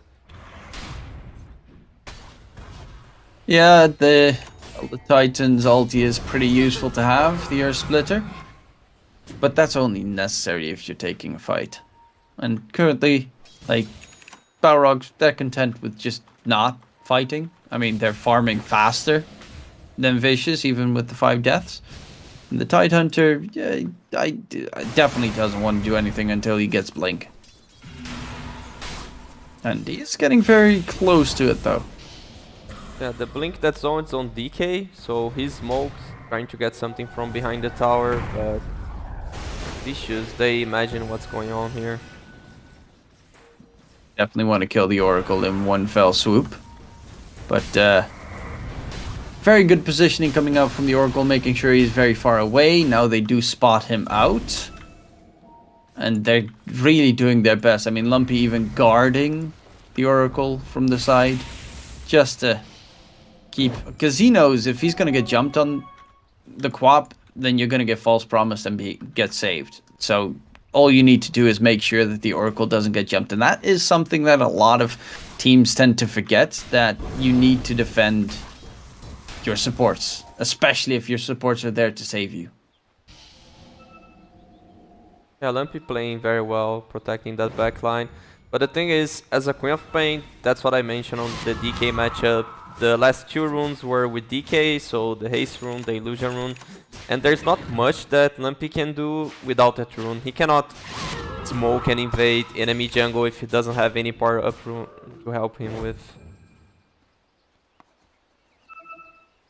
This is a completely different game than we saw in the last series. This is just a farming frenzy, of course. A lot on the line. Winner of this best of 3 qualifies for the South American DPC Division 2. So both these teams not really want to risk making any mistakes here. Yeah. And honestly, it's the Balrogs game plan to just take this game pretty late. Because no matter what stage you are in the game, Elder Titan will always counter the Terrorblade. Yeah, but 0 kills so far for Balrogs. 15 minutes in. Oh, look at that aggressive jump though. Gets Orchid silenced, but they know exactly what's coming up. Rubik should be the first one to fall here. In favor of Balrogs. And yes, indeed, they get aggressive. They get the kill. The rest of the team TPing out. And they only lost themselves one small little poor Rubik. It's fine for a 4 or 5 man rotation. Just the Rubik. Again, the support here is happy to die. So, pretty fine for Vicious. Game is completely even with 16 minutes. Yeah, not too much happening. They are getting a little bit more aggressive, of course, now that the Tide's Blink is done. I mean, that's the thing. You kind of want to take fights considering you just spent 4.5k on 2 of your cores in Blink Daggers. That means statless items. So you really need to find the value back out of those items. And, well, they're going to try and get it done by taking the bottom tier 2 tower and taking it down 17 minutes in. That's actually a pretty nice way of opening up the map, stealing away the enemy's outpost, getting the extra XP from it, where your enemy gets it denied. And making sure that they can't farm in their own jungle, which is absolutely amazing against the Terrorblade. Yeah, and it's Manta timing on Morphling, that's why they feel comfortable using both daggers, showing both daggers, and pressuring this tower. Well, they have some smoked currently, walking up. But the Tide's in the front, and that's not the one you want to jump on. Mars also has his armor blink, so he's looking for the supports vice versa, but a jump coming in on the Quap. False Promise being thrown out, but the Quap's already jumped to safety beforehand. Arena gets thrown out, Earth Splitter does a bit of damage, the Ravage gets blown, Draken will smack through, the Oracle will fall, and the TB's Metamorphosis has done a total of nothing right now. Rubik being caught in the trees, but a great Sonic Wave keeping Kira alive. And Revenant even getting aggressive. The TB is still on the hunt. They catch out the DK. They turn this around. Double kill for the Quap. And the rest of the Balrogs trying to just disengage. However, Draken might not be so lucky. He's being chased down. The TB meta is still going for quite some time. Almost killing off the Quap, but Morph is in trouble right now. There's even a TP coming out from the Oracle. So he can't even go for the TP himself. And Morphling, he's pretty much caught off. Could possibly go for the waveform, but not even swapping towards strength means he is a goner. And a big fight for Vicious that looked like it should have gone in the way of Balrogs at the start. Especially when the Ravage hits, it felt so much that it was going Balrogs' way, but it was a TB with meta, and they just tried to fight into it. I believe they need to kite that spell, so important, and it was easy to kite, because the stuns of Vicious Gaming were already used, but Balrogs, they were so confident, they let this TB pre-hit them, and it was an amazing fight for Vicious Gaming at the end. It's not the greatest fight here for Balrogs. 2 kills in total. Still, net width between the two sides is only a 1k advantage for Vicious after 19 minutes. Ain't too bad. Though one thing that you do have to be careful for on both sides in this game is the fact that Roche is pretty easily taken by either team. Like, Terrorblade on one hand is just amazing against Roche, and on the other hand you've got all that minus armor plus the Morphling. So you lose one fight anywhere in the vicinity of Roche and Balrogs can just yoink it away. Yeah, I guess the idea of Balrogs was to take that tier 2 tower, control the enemy outpost, then you force Vicious into their own jungle and you regain control of yours. So that tier 2 trade to regain control of their jungle, but now it's gonna be super hard because their tier 2 is also falling. That means outpost for Vicious Gaming in the Roche area.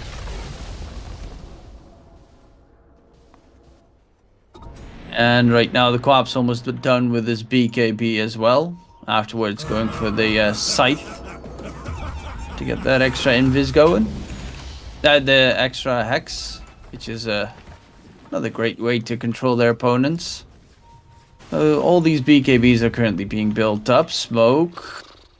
No detection in that area, so they didn't know that they were smoked up. But yeah, Drakens again, the one frontlining, very aggressive on the other side of the river. But he's a Tide, so doesn't have that much fear behind him. But they won't have Dragon form, so they shouldn't be looking for a fight on Balrogs, just to break that smoke and try to defend the tier 1 tower, but not engage into something.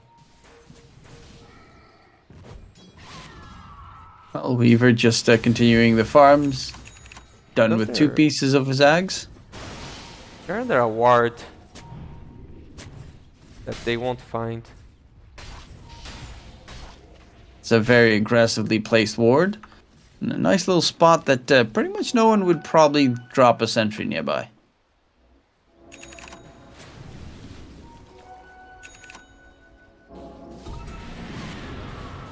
Morphling going for Ayaskadi, of course. TB... Dragonlance? Why didn't he finish up his Manta?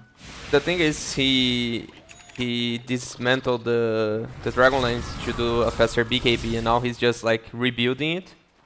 He disassembled, sorry, wrong word. Ah, okay, so he's not going for Manta, he's actually wanting to go for Skadi. Dragonlance Ayaskadi? Yeah.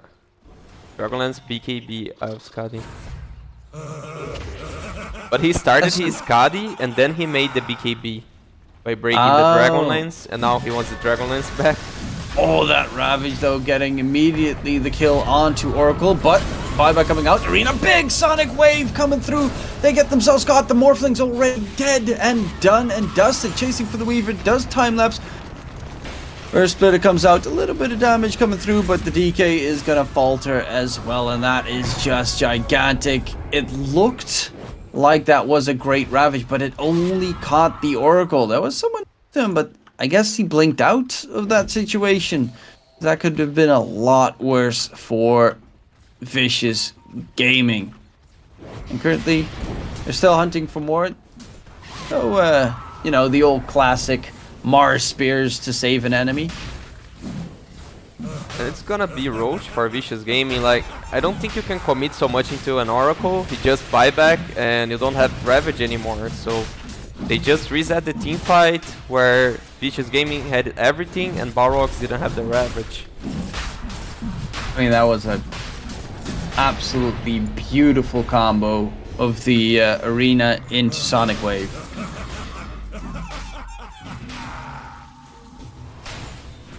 Oh, Tidehunter getting aggressive, immediately sundered. Draken, you're fairly tanky, but I think that might have been a mistake going forward. However, they do get the dieback onto the Oracle. Roche is about to drop in a Ravage that was stolen by the Rubik, but it doesn't really do too much. He's in trouble. He's surrounded.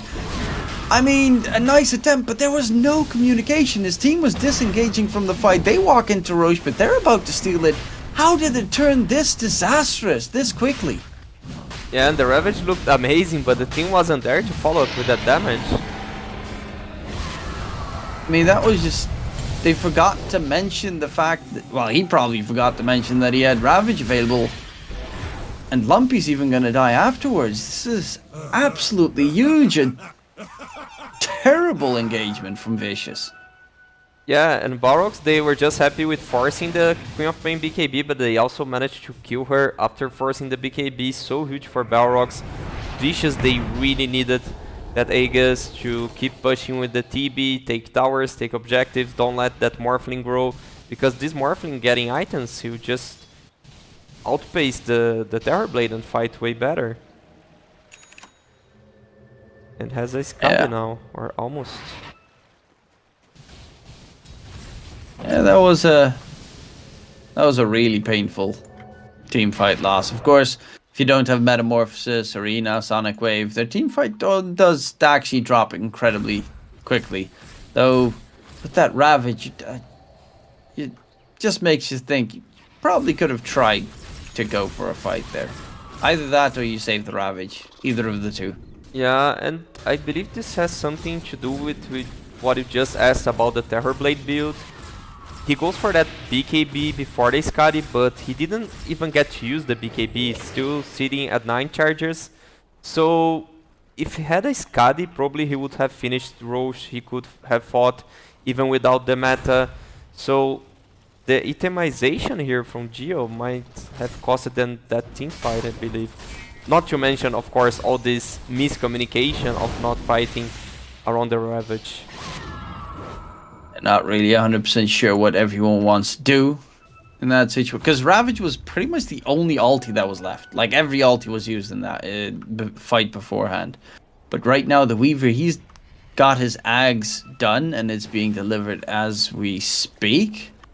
So they have a gigantic save in a team fight. And yeah, Fishes do have some nice heavy burst to try and one-shot someone, but if you're not fast enough, that save will come through and that could turn the entire fight around. And this will require a lot of coordination from Vicious. That Queen of Pain jumps in the Weaver, silences her, meanwhile Mars bursts one target. And that's not really easy to do, especially when you're not pushing waves, because you don't have the vision to find that Weaver. And they are the ones being pressured under the tier 2 tower. And as you mentioned, Morphling getting pretty fatty boom boom right now. He's also done with the Iskadi. Crucial that the TB is also finished with this Iskadi. Of course, the most important thing about Iskadi against the Morphling is that it has healing reduction. However, look at this. Mars, he's caught by the sleep. Does get the blink to the side. On the run. There's a Terrorblade right next to him though. But they are trying to chase and interrupt. Can they stop it? No, they cannot. He gets out scot-free. Yeah, very well played by the Mars. He saved the BKB and now he can still fight. He has everything up. I mean, it does show you a lot in the game. They're only 2k ahead, but they've been terrified for most of this game on Vicious side. Like, a lot of respect is being given in these fights. I think sometimes a little bit too much, especially towards Roche. Yeah, backing up on the Roche was not the right decision. And that costs you like 5 minutes that you just watch Balrogs do their game, because you can't pressure a Morphing that has Aegis. You just see he's taking all your tier 2 towers, cleaning the map. So there's a lot of collaterals from that team fight.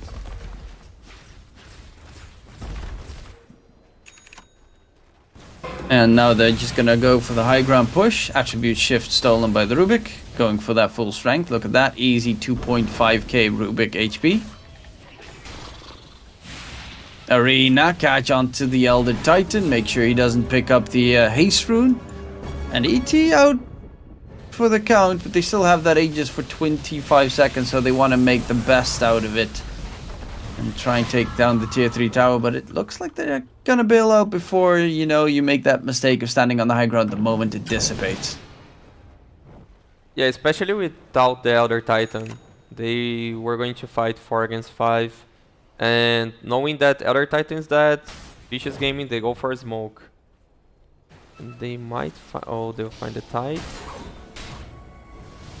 Not the best target, especially not now he's got the Heaven's Halberd done. With that evasion, just the general status resistance, strength, HP regen, lifesteal, like, dude, that item makes him a beast. It feels so bad, right? You break your smoke and are like, okay, I'm gonna kill this target. Oh no, it's a Tide Hunter.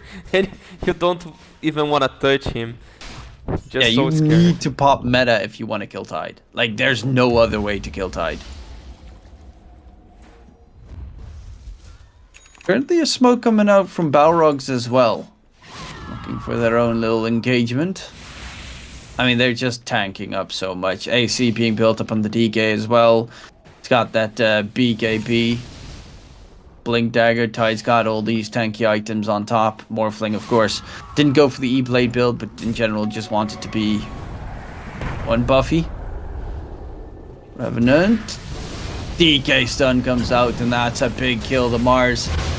Well, we've talked about him being, of course, a crucial aspect of the Vicious lineup. He didn't. This is his first death this game. 409. He's been part of 415 was part of 9 of their kills, and honestly, is the reason they've been pretty much winning most of these engagements.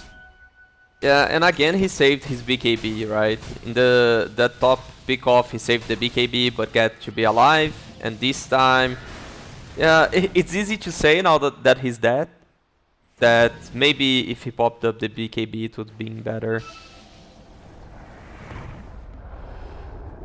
Oh yeah, that's you know, hindsight is 20/20 kind of situation.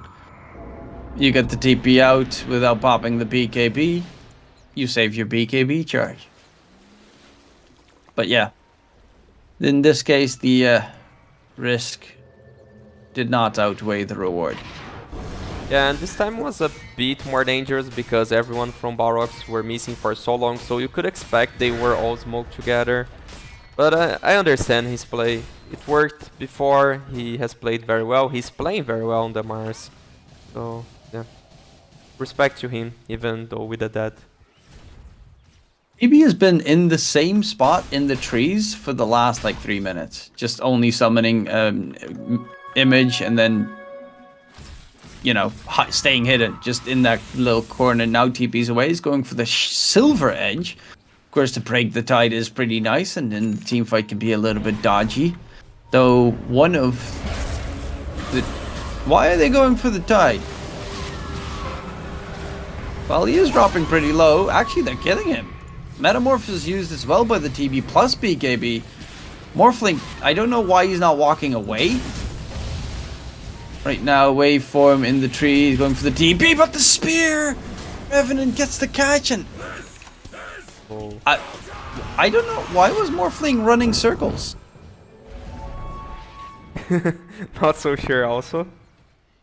Maybe... Yeah.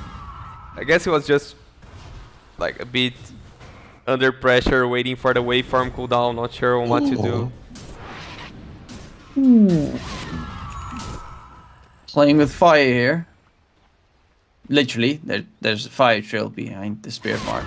Yeah, and again, like, he could BKB TP, but he saves till the last second, and Mars can stun him on the very last second. Jumping onto the DK, but also very tanky. Draken blinks in. Quap used his BKB. 10 seconds until Roche with the shard spawns. So both teams definitely going to be eyeing that one up. And the net with is back in favor of Vicious. But no metamorphosis for Roche, so that is pretty painful. Yeah, no BKB on Queen of Pain. Tidehunter forced the BKB, just baited the BKB with a fake Ravage.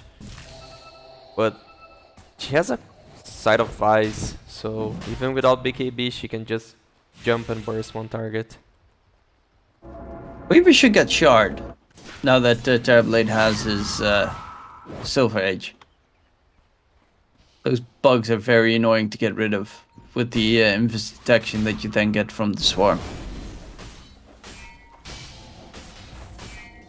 And it's a lot of vision during the team fight, so Morphling can find targets, DK can find targets to blink in.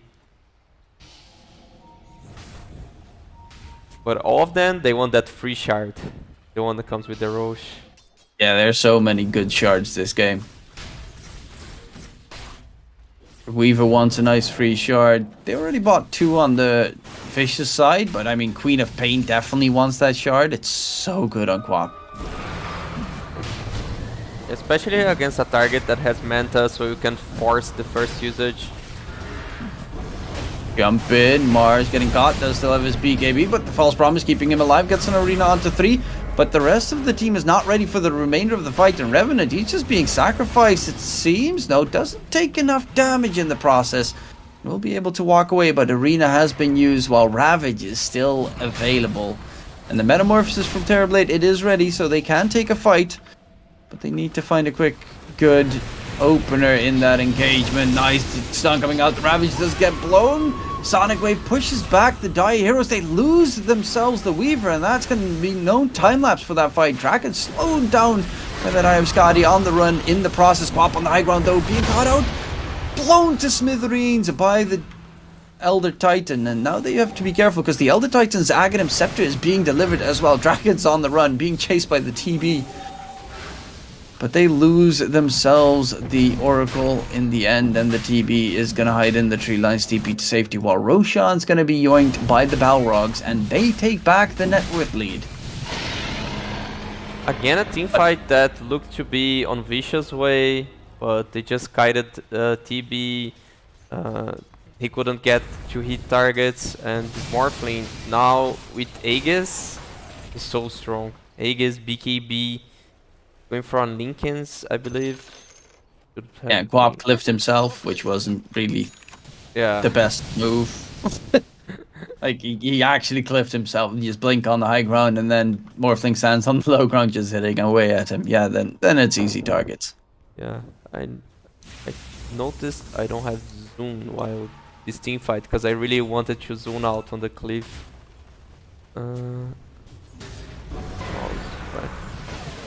Mars getting jumped.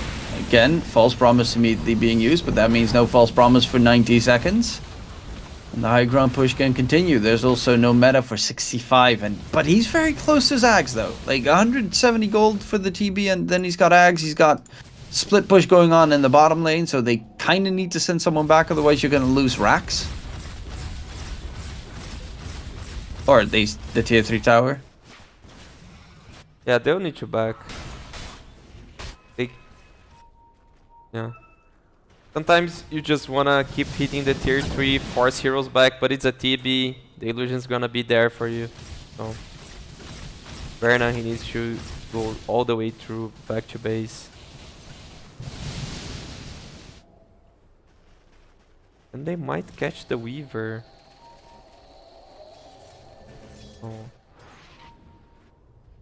Oh, they gave the shard to the DK. Why did they give the shard to the DK? Fireball. I mean, it's like, okay, but... No, I definitely would have preferred it on the Weaver. Yeah. Actually, on the Elder Titan with that Aghanim Scepter would also be amazing. You get a teleport. Like, you teleport to your stomp. Yeah. How cool is that? You get like a... You kind of get a free dagger and free BKB now, so... BKB with agonies, the dagger or TP with the shard. DK has a fireball, whoop-de-doo. You have a dragon neutral spell. Yay. Oh, look at this split push the entire time, though. Very annoying to deal with. However, they're heading top towards the TP. Stomp's not going to connect, but they're chasing in Draken. Oh, that silver edge. The Invis TB just running past Draken. No gem available, but he's walking right towards the Morphling. But and immediately turns around. Not only no gem, but no dust on Tidehunter and DK that are the initiators. That's a mistake. They really should have this item. You can't rely on your supports to carry all the detection because you're the initiator. You're gonna jump away from them, so you need that dust. Yeah, but you know how core players are. They're just gonna scream, "Why no dust? Why no dust?" While you know they're the ones jumping in, and you're all the way in the back line. Okay, jam on DK. Okay, that's a little bit better. They They hear us. listen to you. Yeah, Yeah. 100%. Where are they?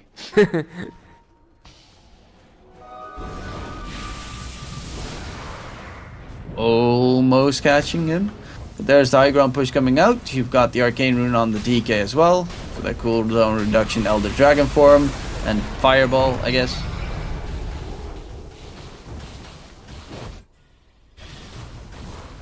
Oh, the So, flicker. Easily picking it all up in mid, while still you've got that TB split pushing. He's got the Ags though. The TB could be a bit of a threat with an arena terror wave. Or they could lose their entire base, you know, it could go either way. Yeah. But they will be back. Just 30 seconds on the Aegis. Well, they do lose the tier 3 tower top in response, and their range racks are almost down for the count as well, but with the quick TPs, it should just barely be saved. Yeah, now that's what they needed. The mega creeps to help the creep waves to come to base against this TB that's always sending illusions and having the creeps knocking at your door. So one more team fight, they win. They should be good with taking the last standing racks, side of racks. Yeah, TB still lurking about, also has a ninja gear now, so, you know, on top of the fact that he already has Silver Edge, he's going to be very elusive, creating illusions upon illusions.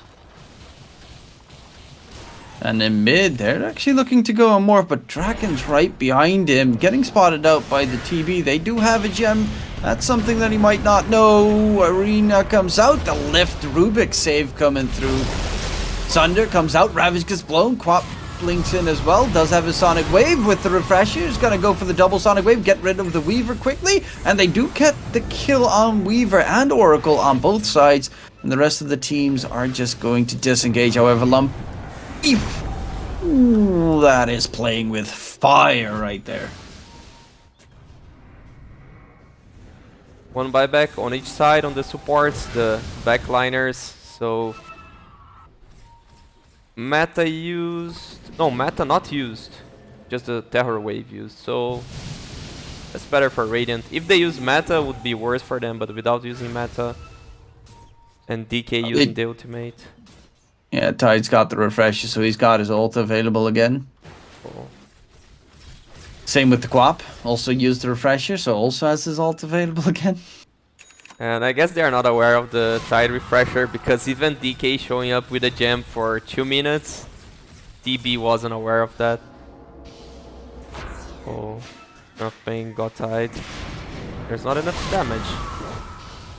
Really wouldn't have expected that. No.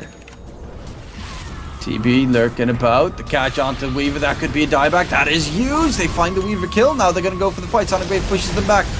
The Ravage does get blown from the Tide Hunter, looking for the Oracle, but Oracle false promises himself. TB is just pumping out damage like there's no tomorrow. Morphling is in a bit of trouble, needs to back off from the fight. They're just gonna surround Draken. Can they interrupt him? Yes, with the Terror Wave. And that is an absolutely gigantic fight. They take him down and there's no Weaver to save him because they know exactly who to target first in the fights. Yeah, it was very clever to target not only the hero that can time-lapse and get someone full HP, but also the hero that just bought back, that can't be back to the fight. Very well fought by Vicious Gaming. They still have some time remaining on the meta and they are gonna look for that tier 3 tower, but that's a bit dangerous against an Elder Titan with Agonies. Yeah, big ass air splitter and you could be put in a tough spot. So he's gonna just go for the top set of racks. while using his illusions to keep them occupied in mid. Problem is, no creeps. Yeah. Factor protection still up. Very long Roche respawn timer though. Almost maximum duration, which is fairly unfortunate if you're vicious. Or splitter coming out, looking for the catch on the Rubik. Doesn't really take any damage. Did he steal her splitter? Yes, he did. Oh, that's a big steal. With that spell amplification from Rubik. Does 10% more damage. It's pretty much a level 3 ulti, while it's still level 2.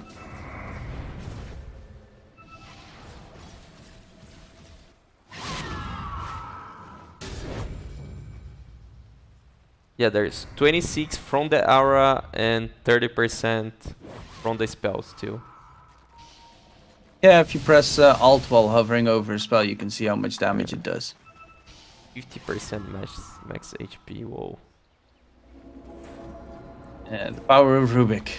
If he gets that level 25 talent spell amp for stolen spells, you can have fun. So, there's of course Ravage, Refresher, Ravage available in 9 seconds. Sonic Wave, Refresher, Sonic Wave available in 10 seconds. And on the side, looking for a catch. BKB's got Pop, Sonic Wave, Refresher. Going for another one, coming through, a lot of damage. They lose supports on both sides. The DK is going to get overwhelmed and eventually taken down. And Morphling now needs to be careful because there's... Well, the Terrorblade does have a Metamorphosis available. Doesn't really want to pop it because Roche, well, isn't up yet, so it would kind of be too risky. Yeah, no buyback on Elder Titan, but yeah, he'll be back 15 seconds after the Roche bounce. But this looks good for Vicious Gaming. Do with the meta. I mean, yes, but they did use double Sonic Wave for it, and there is still double Ravage available on the other side. Yeah, that was what I was just realizing by clicking on Queen of Pain and Tide. Yeah, that double Ravage. It needs to hit the mark, and well, Roche is up in 5. Let's see if it's going to be a Refresher or an Ags Roche. And it is going to be... Oh, the bugs just barely missed it. A free Ags Roche. That, I mean, Ags is so much better than Refresher every single time. And maybe with the info that Morphling is so far away. Oh, Quap. Oh, getting saved. Ah, you should have just cliffed the Tide Hunter. That would have been so nice. Instead of saving your Quap, cliff the Tide. Keep him there. Hit him with a nice dot. A slow ticking one. But yeah, with the free Ags to be taken, I guess both these teams definitely looking to yoink that one away. DK especially wants his Black Dragon form. I think there's a hero that Morphling's worth morphing on his team. Not really. Not really, yeah. Just for the DK. Yeah. Yeah, there's not really anyone on his own team that he could morph into. TP is just too good this game. Yeah. Or maybe Elder Titan to stand next to the TB and then just hit him with the old smack with the natural order. But that's like an extreme situation that will not ever happen. Yeah. So Refresher back to Queen of Pain. All spells back. He'll jump very soon. Morphling getting chubbed. There's the Terror Wave. Sonic Wave actually missing, but the Arena does not. And there's the second one blowing him up. The Weaver could again not... I mean, I don't think Weavers use time-lapse at all this game. Yeah, even with Aether Lens, because of the cast range. They gonna buy back or just let Roche drop with the free dags? I think Morphling is waiting to the last second. Oh, Ravage gets blown down the side. They're trying to go for the Oracle. That's the first Ravage. They have Refresher on the second one. Morphling pop back. No Oracle buyback available.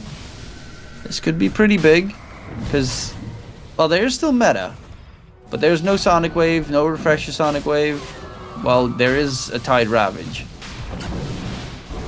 And Roche is dead. That's a free Aegis and Dags. Okay, that looked like it was going absolutely dreadful, but Balrogs actually perfectly played out that fight.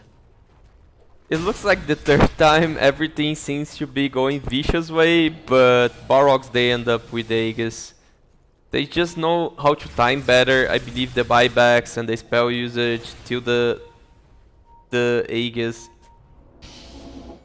is being. I mean, that fight was like they made it work because they spread the supports away from the cores.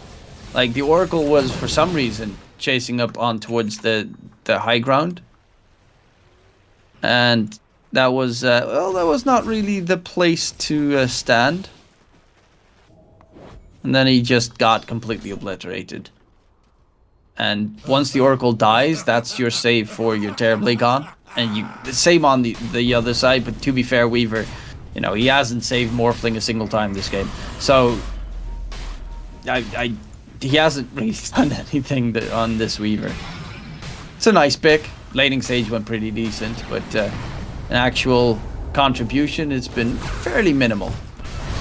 Jump in though, Arena, blow up the Tide, there's the save, a big save coming out, but he just gets blown up immediately afterwards. So that save amounted to very little. Quap, another Refresher Sonic Wave comes out, buyback coming through from the Tide, that Splitter, 3-man catch, they're gonna go in for the Oracle who tried to false promise save himself, but again, this time no way, Jose taken out. But again, a Tide Hunter buyback for an Oracle? But with the double Ravage, it's, you know, you're still terrified. Tide was like 10 seconds away from the Ravage and he really didn't want to use the Refresher, but now he's back with both.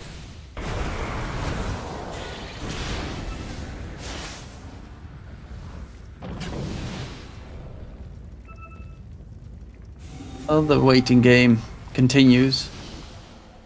Actually turned himself into Mars in that fight. On the Morphling, still 2.5 minutes on that Aegis. TB wants to get himself that level 25. Oh, we got a DD. Oh, that's pretty big. And immediately blinks out. Yeah, don't think he'll ever fight with that DD. He can instantly smoke, but making sure the Morphling doesn't have it's already fairly crucial because DK is still walking around with a bottle. Yeah. And now will have his Daedalus done as well. So I haven't really felt that much impact from the DK, which is kind of to be expected. I mean, the Quap definitely has had a lot of impact with the double Sonic Wave. Weaver again getting caught. And that means the rest of Balrogs needs to run away. And this is their entire Aegis timing being wasted because players are getting caught constantly. Well, the Titan on the run. He has a Mask of Madness. The madman. He just buys a 50-minute Mask of Madness. What? Does he want to right-click the EB? I mean, he definitely does want to maybe get that shard for that, you know, teleport in, which he did. Well, yeah, no, he needs to get on top of him. But honestly, Echo Saber's 20 times as good as a Mask of Madness. Why did he just ulti? That's 100-second cooldown wasted. They literally just have thrown their entire Aegis timing out the window. Yeah, he thought that they were able to broke her Lincolns, but no. Honestly, both these teams are playing so weird. Yeah. I mean, there's a lot of pressure, right? You win, you go to DPC, you lose your out for 3 months or so. 6 weeks? And then a major, 6 weeks major. Yeah, I'd say 2 months. But maybe with a little bit of 2.5. Because this one there's the break, the New Year's Eve and so on, so yeah. So yeah, I get it. I mean, these players are all on a lot of stress the entire time, so you are bound to make mistakes. Yeah. And I've also seen some very incredible plays. It's just unfortunate that you see those slight issues coming forward right now. I mean, the Morphling, you don't want to push the high ground anymore because you're afraid of the double sonic wave, which has been hitting you time and time again. Honestly, this Quap has been carrying Fishes so much this game, together with Revenant. Those two have been like on point with their plays. Revenant's only died a single time. Yeah, it was that mid lane pick off that who was cutting waves. Was not even on a team fight or something. Flawless play. Yeah, the Quap has been way more effective than what we were expecting. Yeah, that refresher was a pretty solid choice. Also with the spell prism, cooldown reduction. Surprising that he doesn't have a shard yet, though. Yeah. Oh, jump in, Lumpy, going for the DK. X's come out. There's the arena, but the time lapse DK pops his BKB, and he's just gonna straight up TP. But the Ravage gets blown. They're gonna decide not to TP, or are they? Yes, they are gonna disengage. What? There's like no consensus of what they want to do. DK starts TPing out, and then blink Ravage. Ow. Well, that's another wasted Ravage. Yeah. Of course, refresher available and stuff, but Don't you think it makes sense to instantly refresh it? Like, your cooldown on refresher is 130, your cooldown on Ravage is 123. yeah, you kind of might just refresh it immediately. There's not really any reason to wait. I mean, there could be, and if a team fight starts, that you could Heaven's Halberd, Load Sorb, then refresher, and then use those two again, I guess. Yeah, I don't think for like a double absorb that it makes sense to save the refresher. If it was a BKB, I know Tidehunter usually doesn't build that item, but I think double Heaven's Halberd's pretty okay. TP and an illusion of TP. I'm not even sure I have mana for all of this. Yeah. True. He doesn't have the biggest mana pool. Right now, next Roshan. Well, that's the big boy. That's the refresher plus Aghanim Scepter. That's what both these teams are looking for. Rubik is going for his own Ags. He's almost done. And there's so many great steals. I mean, he's had a lot of good steals. A couple of Ravages that didn't really do anything. The Earth Splitter that actually did a lot in the fight towards the enemy's high ground, where the double Quap Sonic Wave came out. But, I mean, DK Stun, Ravage Steel, stuff from Elder Titan in general is always nice. The stuff from Weaver Steel, the Swarm is actually very good still for the Rubik, because he's got, of course, the Telekinesis, the Shard. So if you steal the Weaver's Swarm, you can actually Invis attack the Weaver if you hit him with it. And for some reason he can steal the Weaver ultimate with that extra cast range that he has. He should save the spell forever. It'd be so great also. But of course it's super really hard to steal. Yeah. I mean, I play a lot of Rubik and I barely get that spell. Yeah. Because cooldown on Shikuchi is just like ulti Shikuchi. Yeah. Ulti Shikuchi every single time. And the Mars with that overwhelming blink and refresher, it's gonna do a lot of damage. Oh, he also has a refresher now done. Oh my lord. Does he have enough mana? God, everything's so costly in terms of... He doesn't even have his boots finished. Yeah. Oh, Tide's not there. This is the go time. Tide's clearing out top. Actually not gonna hunt. They're just gonna stick close to Roche. Wait for it to respawn. Yoink it away. Get the free Aghanim Scepter on Quap. Actually, yeah, probably Quap, considering he's got refresh and stuff. But on the other hand, Oracle's also not a bad Ags. Makes Fate's Edict OP. Agree. I guess the Quap was considering jumping the Tide. Because they were like in the region for so long, and there's also Blink Dagger on TB, maybe they could burst him. It sounds very unrealistic to burst a Tide, but they have so much damage. Yeah, they definitely have the damage to burst him down. 15 seconds, Roche is going to be up, and currently, because of those nasty TB illusions, they're constantly being forced back in towards their base.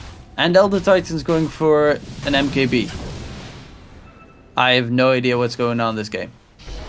Yeah, but he does have a shard. Wants to kill TB, and TB has that butterfly, so... Yeah. Don't they have...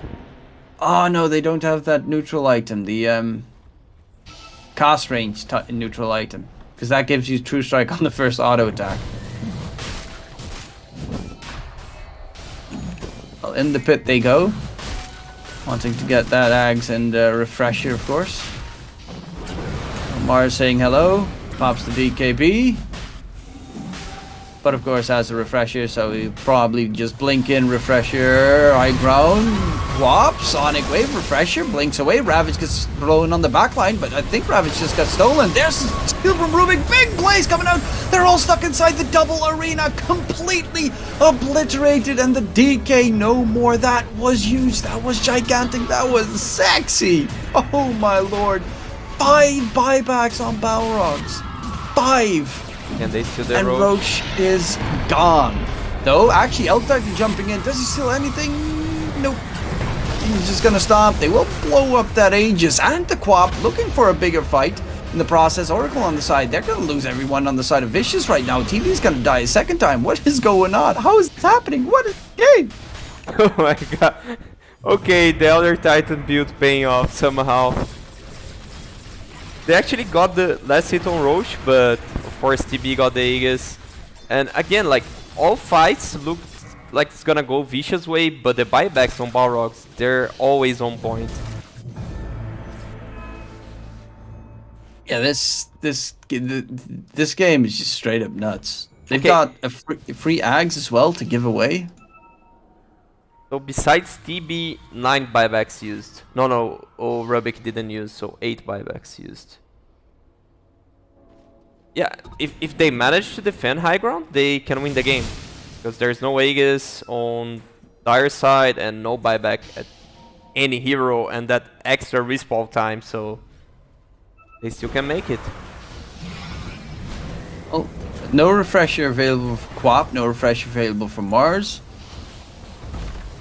Rubik still has Ravage though. Didn't steal a new spell, so they need to be fairly careful that they don't get yoinked. Flicker still being a nice little tool. Ags on the Mars of all people. Quap comes in, goes for the damage. DK has a cheese, doesn't get to pop it in time, and the backline jump, the chase for more. Morphling quickly TPs out. The Tide is not going to be so lucky, gets broken, gets stunned, gets taken down. That's 2 diebacks on the side of Balrogs. And now, well, you're going to have to push out all the lanes. Or they just Now go the Titan straight needs through. that MKB. No, El Titan's going to get MKB and he's going to smack him. Oh, no, he's going to get speared because Revenant is a god. Honestly, Revenant is an absolute monster. Yeah. No matter if they win or lose, this hero is gonna be banned next game, or either like Balrog's gonna first pick it. These guys playing so much on the hero. And it feels like they're gonna win. Because they can just go strong. Think so as well. Just gonna try and finish it off right here, right now. I mean, it's 80 seconds until they're here. Mid lane creeps did get cut, so backdoor protection is keeping them alive, but the Weaver's not going for a second. Oh, he's trying to. He's trying to, but the problem is it is a catapult wave and the Weaver is dead. So that is game. Good luck, Morphling. I believe in you. Burna. Whoa. Vicious Gaming. What a game. They actually managed to win the first game, and I mean, honestly, that one fight towards Roche was so incredibly nuts.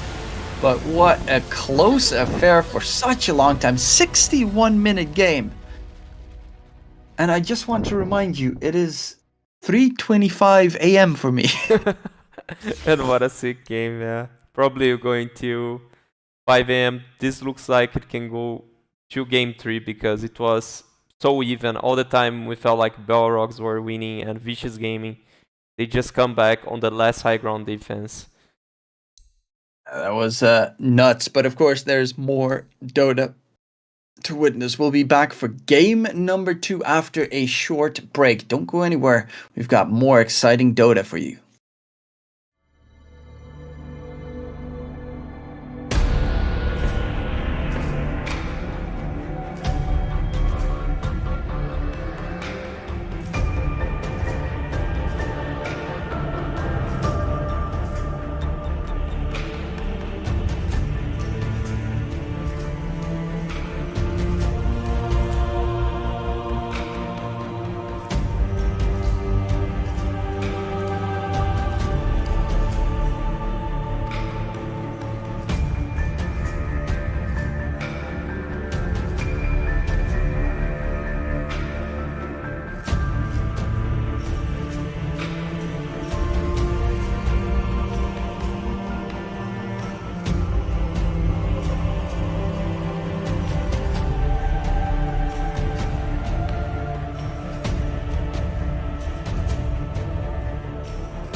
Welcome back, ladies and gentlemen, to Game 2 between Balrogs and Vicious Gaming. Game 1, a 61-minute game. A lot longer than we actually would have expected. But, well, we'll see if Vicious Gaming can take this series 2-0, or if we're going to have ourselves a map number 3 to decide which of these two teams is going to qualify for the South American Division 2 DPC season. My name is DKTruman, and joining me on the microphone is Astini. And well, can you give us a short little recap of that first game? First game, Vicious Gaming, their offlaner was a god at Mars. So Balrogs, they go for the steal of the hero. That's the first thing we see. But it was super nice comeback after losing 2 lanes on the push that Balrogs was doing for the 3rd lane of Rex. They defended, and Balrogs hadn't used all buybacks. No heroes remaining to defend their high ground. They just go straight Tron and finish a game. They were behind the entire game. So Vicious Gaming should be feeling super well with that outcome. And Balrogs, they just felt like they really needed to steal that Mars. And now it's Vicious Gaming with the Tide and Balrogs with the Mars. This has changed. Balrogs, they go with the Hoodwink, some break against the Tide Hunter. Vicious Gaming, Snapfire, some magic damage into the Mars arena. So 2 offlaners picked and 2 very likely positioned for that deal with that enemy offlane so far. Yeah, as you said, the most crucial aspect, though, is the fact that Mars has been stolen away by Balrogs, making sure that, well, they don't have to deal with that pesky little monstrosity anymore, because you could definitely see that the Mars did most, well, not most of, well, I would say combined heavy lifting work for the Vicious Gaming side. I mean, Revenant looked so incredibly good in both games that we've seen him play on the Mars, but right now, can't play on it forever, so we'll be playing on the Tide instead. And as you can see, the ban's coming through, no TB, no Dusa, so they don't want to take this game towards stupidly long lengths, because otherwise it definitely would go to long games if you let the Dusa TB go through. Yeah, and like with the ban of TB, there's a Portuguese expression that we say like, Vicious Gaming, they are renting a triplex at Balrogs' mind. What does that mean? Balrogs, they are just thinking about what happened last game, because Mars, you would be super comfortable against the TB, but they're just so worried of playing against the TB or the Mars again. They can't stop thinking about that they banned the TB. Because Mars, you have some bursts against the TB, you have the Bulwark, so you get the projectile of those hits, and even so, they go for the TB ban, the Dusa ban. They don't want to play against Vicious Gaming best strategy. And Vicious Gaming, they go for the Oracle again, but now no other Titan to dispel. We don't know their hard carry yet, so which hero they're trying to protect from that Mars. Okay, Luna, that's kind of surprising against an Oracle. Yeah, I'd say the Luna could go to Vicious Gaming, and maybe Balrogs trying to steal that hero. Because with Oracle, you just wanted that siege damage hero that you can protect. So Luna is super good, TA, Gyro. Maybe with the Luna going Balrogs' way, they might look into a Gyro, or let's say something that doesn't work well with Oracle but has a free game so far is PL. So if Balrogs doesn't pick something that... PL's banned. Okay. So no worries about PL. Dawnbreaker, some damage into Mars Arena, some healing too. Well, the Dawnbreaker pick is pretty nice as a 5 to defend the Luna in the laning stage. Because Luna would, against the Tide Snapfire, kind of the same idea as we saw the Tide Weaver last game, a lot of Mind's Armor. So you could get nastily destroyed, and Luna is not a hero that is very survivable or like survivable at all. So in the laning stage, you kind of need like a a melee strength hero to peel them away from Luna, and I think Dawnbreaker is well, kind of a lane dominating support. And they go for the Wraith King, so let's say with Oracle you feel like you have 3 lives. But not the best of the siege damage that you want working with the Oracle. Yeah, they might just get some siege on the last hero, but in all honesty, this Vicious Gaming lineup is super tanky. Yeah. As you said, 3 lives on the Wraith King in that regard. You've got Snapfire, who's also a strength hero, Tidehunt, who's a strength hero, and Balrogs, like, Eclipse is not going to do anything this game. Yeah, they're lacking in damage if it goes to a team fight, unless we see some, god like Mars, the refresher plays again. But now he's on the other side. So this is a lot of sustain on. Well, to be fair, both teams, because Dawnbreaker's ult kind of does the same in combination with the Mars.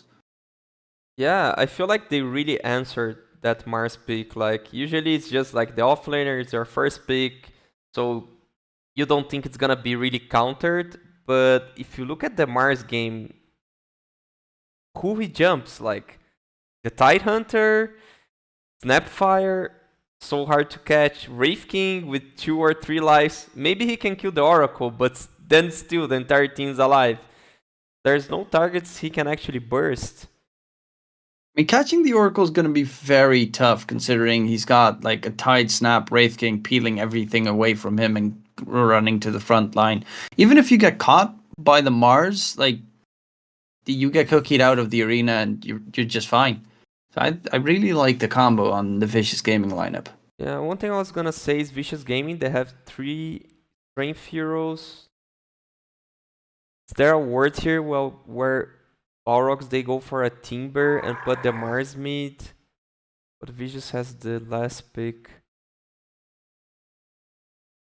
Because they really need to solve this. They need some HP percentage damage, like a DP, but it's a hero we don't see anymore. This Timber off lane. Well, time to bring out the Tinker. Let's go. Something crazy like a Slark mid. I don't know. They need something against all this HP. Yeah. Let's see. What can they do? Dawnbreaker off lane, Mars mid, Luna 4, Hoodwink 5, safe lane, Lifestealer? I don't know. This like is a Lina. At least you beat Silver Edge. Yeah, with Silver Edge, Lina could actually burst them down. Still available, very strong. Yeah, but then can run around and create space for the Luna. Oh, well, we got surprised last game with how good the quad was, but Balrogs is stealing the heroes away from Vicious. Yeah, that's why. They're just so worried about what happened last game. Forget about it. Move on. I don't feel like such a good co-op game again because there are targets you can't really burst. To be fair, we kind of thought it was a bad co-op game last game, and it was, well, the refresher was something I didn't expect. Yeah. And it was so good. Co-op could even burst like a Tide or a DK, so yeah, co-op can burst anything. As long as the game goes 1 hour, of course. So you see, depending on the build. Buck's already banned because you just banned it, so you can't pick up Buck. You can go Viper. Void Spirit? Lina is, well, they could also go for the Lina. Very good against the Luna. Like, Luna can't do anything if Lina starts pumping out damage. Playmaking hero, good in the laning stage against Quap. Good in any moment in the game against Quap. Is also a hero that kind of, I guess the still normal build on Lina is, bots BKB, Silver Age. Yeah, that's it. So, yeah, Quap, like early BKB is very hard to deal with for Quap. I like the Lina pick. Yeah, and the next item you go for is Skadi, which is super good against the Luna. And it's the hero I was waiting for to pair up with the Oracle, right? You need that siege hero that you just want to cover, so it's pretty decent Vicious Gaming draft. Yeah, I like their draft a bit more as well. I just don't feel the Luna being that successful against. Well, this lineup looks incredibly deadly for Vicious Gaming for Luna. I mean, Luna is a hero that, I don't know, even though it does do a lot of damage, it still always feels like she's lacking. And you just can play with that BKB. Otherwise, you're getting bursted every team fight. Like, Dawnbreaker, yes, you have the healing, but is that enough? I don't feel like it's a reliable save as it is having an Oracle. I think the arenas are going to have to be on point for Draken. Yeah. Verna, you need to have this type of game that you are always one item ahead of the enemy carry. This is doable. Like, of course, especially because Balrogs, they were the favorites coming to this series, so we should expect them to maybe outplay sometimes. So yeah. They pretty much need to do with the Quap and Mars exactly what Vicious Gaming did last game. Yeah. That is hit every single time. Hit the arena into Sonic Wave combo perfectly.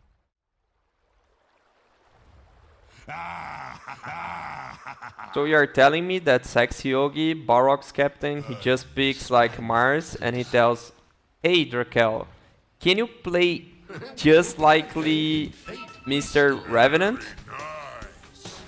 Yeah, just copy exactly what he did. Be amazing. Like they ask GH, can you play Omni like Seb? Exactly. Can you play Queen of Pain like Mr. Lumpy? Yeah. You just stop failing, please. Okay. Thank you. A little bit of a toxicity flare in there. You know, old TI dreams crushed forever. Must be really sad to just have one TI and going to finals once. Yeah, I would be very sad. Like, I would be counting my money. I'd be like, yeah, sure, I'm okay with this. Thank you very much. Goodbye.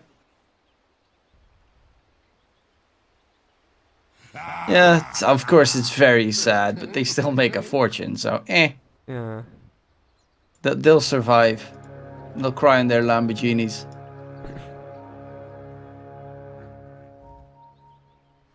Two bounties each side. One more action. I'm actually wondering if any of the Dota players have a Lamborghini right now. I don't think so. Like they're just so chill, you know. Like Nico Baby could be one that would buy if he wins a TI.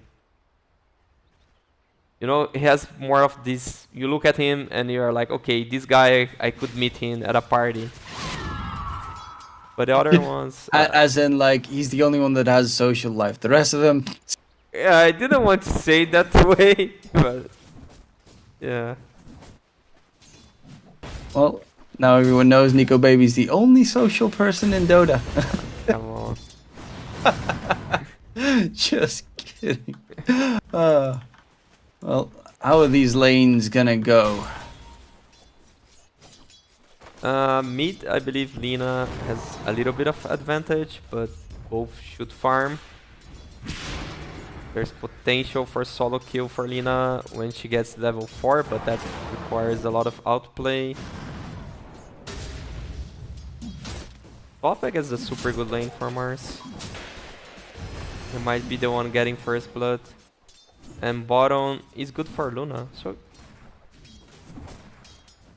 overall, two good side lanes for Balrogs I would expect, and a little bit of pressure mid by the Lina.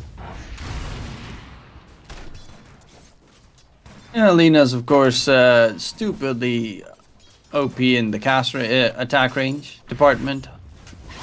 Furthest attack range in the entire game. And of course, the spells hit like crazy. And when But yeah, so far, I don't think that we're gonna get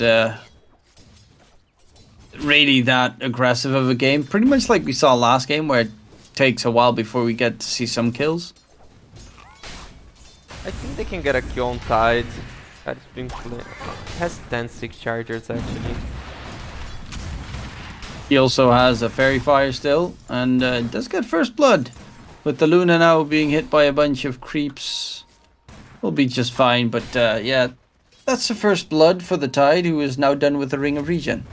A Ring of Health. Yeah, there was a Fairy Fire on Dawnbreaker though, but I'm not sure if she would be alive with that. Nah, she'd probably still be crushed. They were kind of baited by that 10-stick Tide.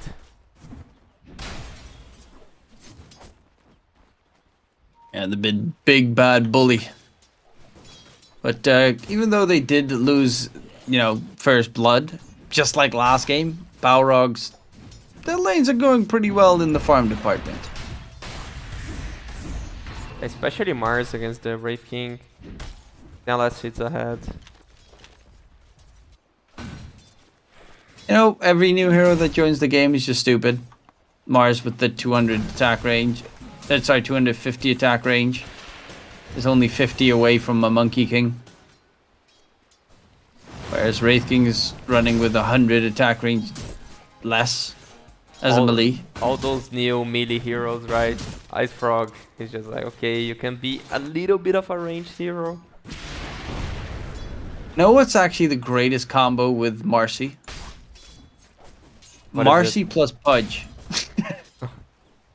Just level 1, toss back, hook, dead. Okay, fun. Game's great. Friends of mine play Marcy mid every game, and they just use that combo like every time. And it works every time. It must be fun. Oh, that's a nasty amount of damage right there. Getting rid of the Oracle. And Wraith King has a very tough lane. Yeah, Oracle is gonna TP with us. Oh. That's big.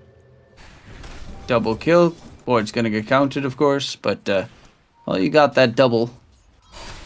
Oh, Queen of Pain. Gonna get a solo kill on Lina. Okay, that's some outplay there by Bobozeta.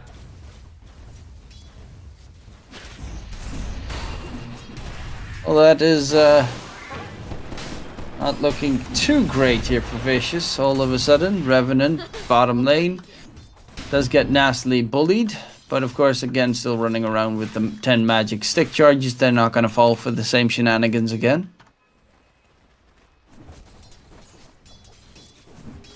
Yeah, once it's accepted, but you learn with our mistakes, right? Draken, however, he's getting pretty fat. Oh, Dawnbreaker. Look at that bully. Bully. So much damage to deal. In a bit of trouble. Actually in a lot of trouble. Using everything at her disposal. And will get taken down by the Snappy Snap.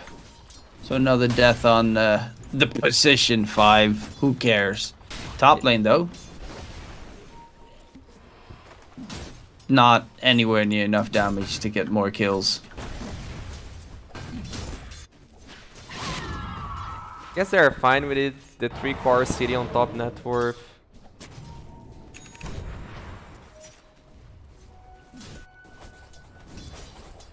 This Quap is not going to go for the no boots Orchid Rush. Yeah. He's actually TPing top. But they want to take a fight, keep the Hoodwink alive. Not going to be the case, but they blow up the Wraith King. Oracle does get the TP back to base. But a quick 1-for-1 trade. Does give Lina some extra time to farm up mid at least. Because, of course, after that, Death needs to still be at the top of the board. I strongly believe it would be way better if Oracle dies for his team. Because now Wraith King respawns, but he can't TP and get the farm on their tower. Because there's a Mars 6 and he doesn't have Oracle, so he needs to go jungle very early. Balrogs, they're not listening to what I predicted. They're kind of trying to take this game, I guess, pretty quickly into a game 3. Because they're playing way more aggressive than last game. Yeah, and Luna is the hero to do that. It's a pretty strong snowball hero. You 5-man really early. With 25-ish minutes, you can have Butterfly, Satanic Eater item that guarantees you for amazing siege.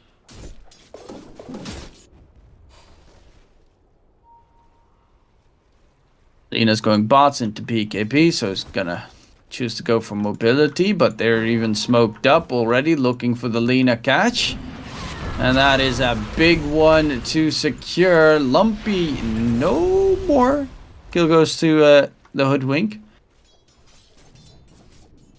But they're hunting all over the place in the meantime. Oracle top lane gets arenaed by the Mars, but nothing behind it. And now the Mars will be taking a bit of damage. Does have a spear available, though doesn't stun him. And now in comes Kyo, looking for the kill. Draken's still alive for the time being, but there is a Hoodwink, and all of a sudden they're not going to chase for the Mars, who, well, does still have a little bit of regen to work with.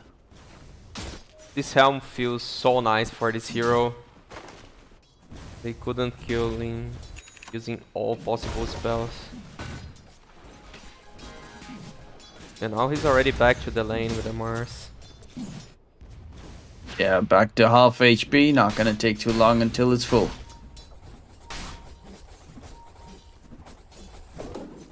Two of the lane, actually all 3 lanes won by the Balrogs. That's definitely a good way to start off the second map.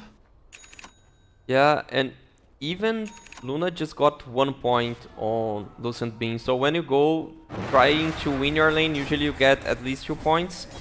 So he already have the perfect build to farm jungle, to farm the stacks. And he's gonna really snowball, so being 1 item ahead of Wraithing all the time.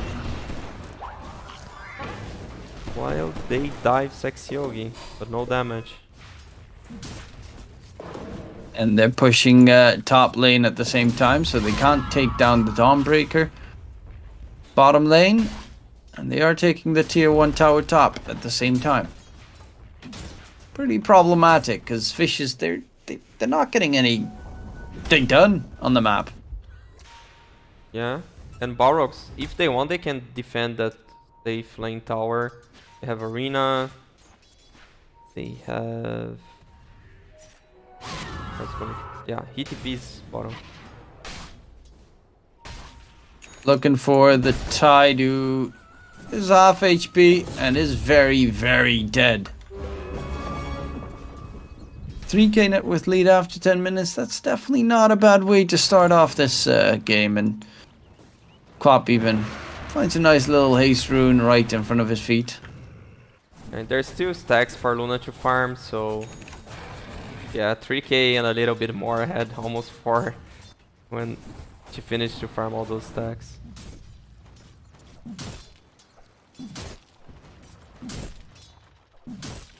Lina does have the bots though, so we'll be having a little bit more mobility and able to help out the teammates if they get ganked. It does, of course, I mean, it's a great item for that nice movement speed on top of the fiery soul stacks. The only issue is that it always means that you are pretty much weak. I mean, it's just like with the blink, you expend 2k-ish on an item that gives you no stats in terms of damage or survivability. Yeah, talking about build, if I were the Mars, I would just go armlet BKB. I wouldn't go for this dagger because I don't feel like the playstyle is chasing kills. It's just like protect your Luna that's gonna be hitting the tower, so you don't need dagger for that. You just need max stats. And he's gonna have arena again. Draken broken and taken down. In comes the rest of the team looking for the kills. Oracle still not level 6. He's so close, but no false promise. And Kira uses 2 globs and immediately realizes that he made a terrible mistake while falling back. Luna is almost level 12, and the Wraith King is just level 9. He just got his armlet, so now he farms faster. I mean, not faster than Luna, no way. Just for himself, he's a bit of a faster farmer now.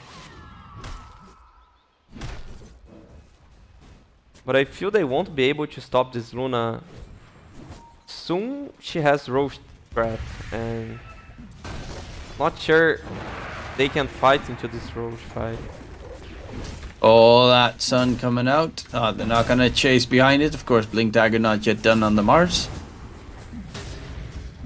But yeah, the tier 1 tower mid's gonna fall. They will find a trade in towers, but currently that tier 1 mid does open up the entire Dire's jungle.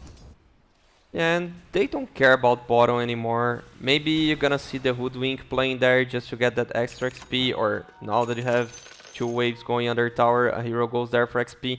But that's not where they wanna play, they just wanna control enemy jungle. Yeah, just the position 5 going for that free XP, and that's it. They're gonna completely ignore bottom and play for the top lane, play around Roche. Manta almost completed on Luna, so once she has this item, she can really threaten Roche. Mars does have that Blink Dagger done, so he's gonna be, well, he's gonna do Mars things and get some nice catches.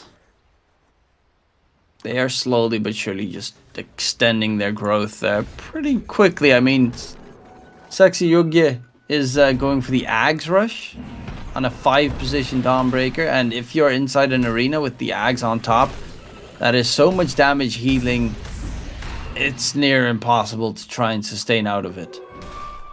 But even position 5, I strongly believe he's gonna have it reasonably fast. Just look at his farm. He's constantly busy on other parts of the map where the Luna currently is not.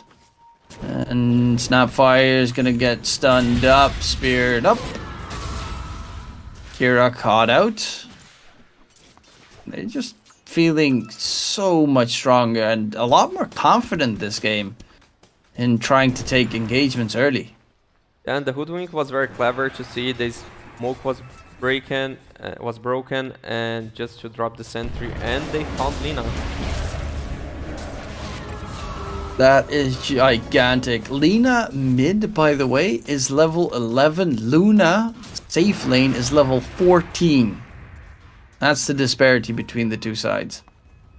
Yeah, that's quite common in Luna games, that she's just like 2 levels ahead and 1 item ahead, because this hero farms so fast jungle and usually has so many stacks waiting for her. Oh, Ravage getting blown on the Quap.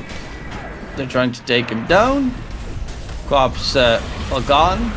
Died Hunter's gonna lose his life. Well, he's got false promise, but with the Luna ulti on top of the enemies, they will lose a double, and they're even looking for more. Chase onto the Wraith King, might be able to get his first life. Nice spear from Draken.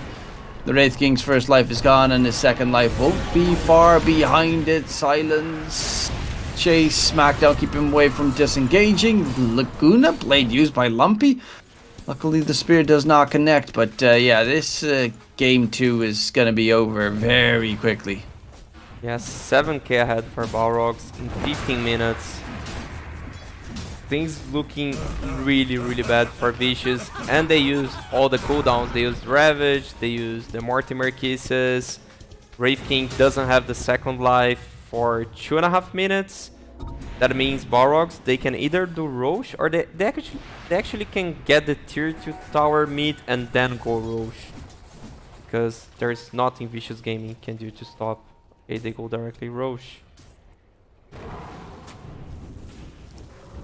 You gotta get that Aegis and to make sure that you can safely push the high ground. I mean, of course, that's one of the big pluses. Once you break that tier 3 tower, Luna does incredibly destroy your base in seconds. Yeah. Luna's going for the BKB, which is, well, that's pretty much the finisher item. That is if you want to push and end the game by 20 minutes. Yeah, but he was going for the Skadi. I think he could go for the damage here. Maybe Crystallis also, or the complete Skadi. Because with Aegis, I think like going BKB is kind of overkill on protection. You don't even need it. I mean, it's still, even with Aegis, like, they do have some nasty stun lock on the side of Vicious, so you do have to be careful.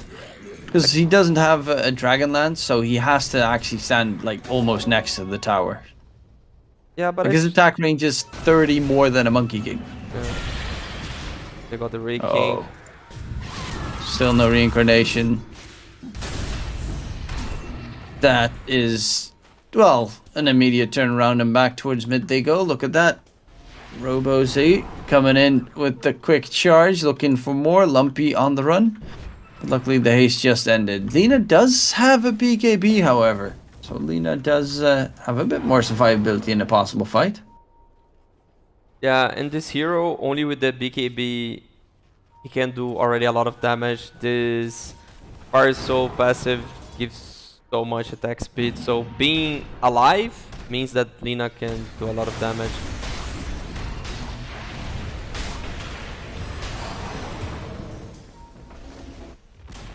Well, they will lose Sexy Yogi. I'm really butchering that name every single time. They will lose Thunder Thighs, aka Dawnbreaker.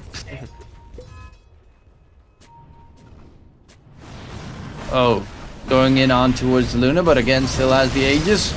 Nice arena, but the Ravage in return, being a nuisance. Robo-Z needs to get the blink away, does manage to escape.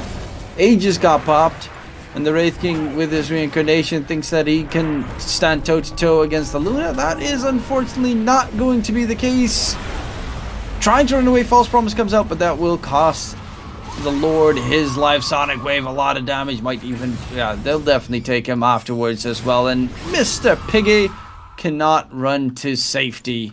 An 11k net with lead in a 19-minute game, and it started off nicely. I mean, the Ravage was pretty nicely placed. The only problem was they just couldn't kill them.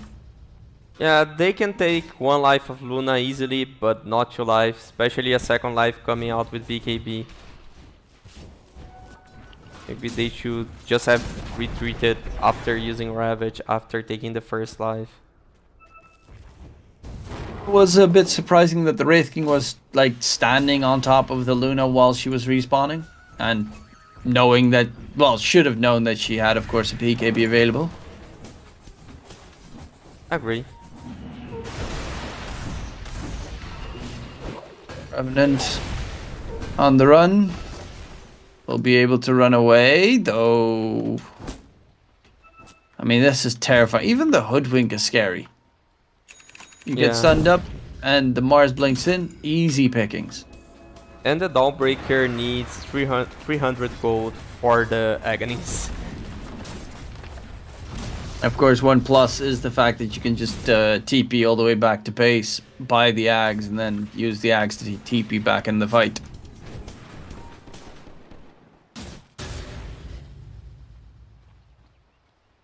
Luna's going Butterfly. I mean, I like the fact that he's getting evasion, but I think his biggest and really only threat right now is the magic damage coming out from your opponents. So, a Skadi kind of ordeal, Satanic maybe, just to not die.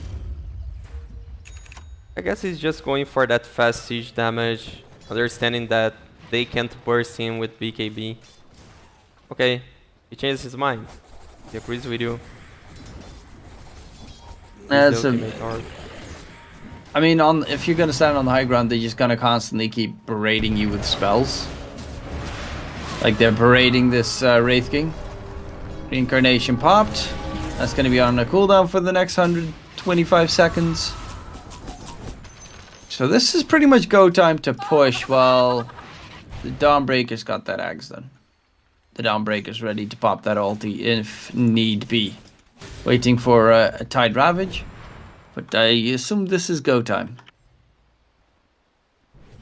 Yeah, even without the BKB, they're extremely fine with it. When Wraith King is back, he still doesn't have second life for 1.5 minute, and he dies so fast without BKB.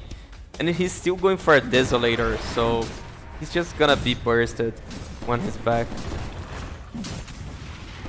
On the side, tied with the Blink Ravage, but again, as previously mentioned, you've got a Dawnbreaker farming mid who's got that Ags completely ready.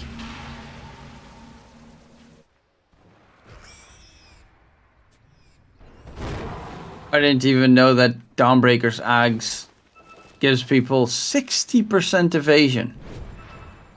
Yeah, maybe that's a reason why Luna doesn't need the butterfly also.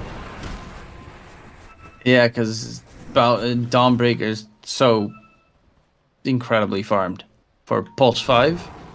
I mean, look at...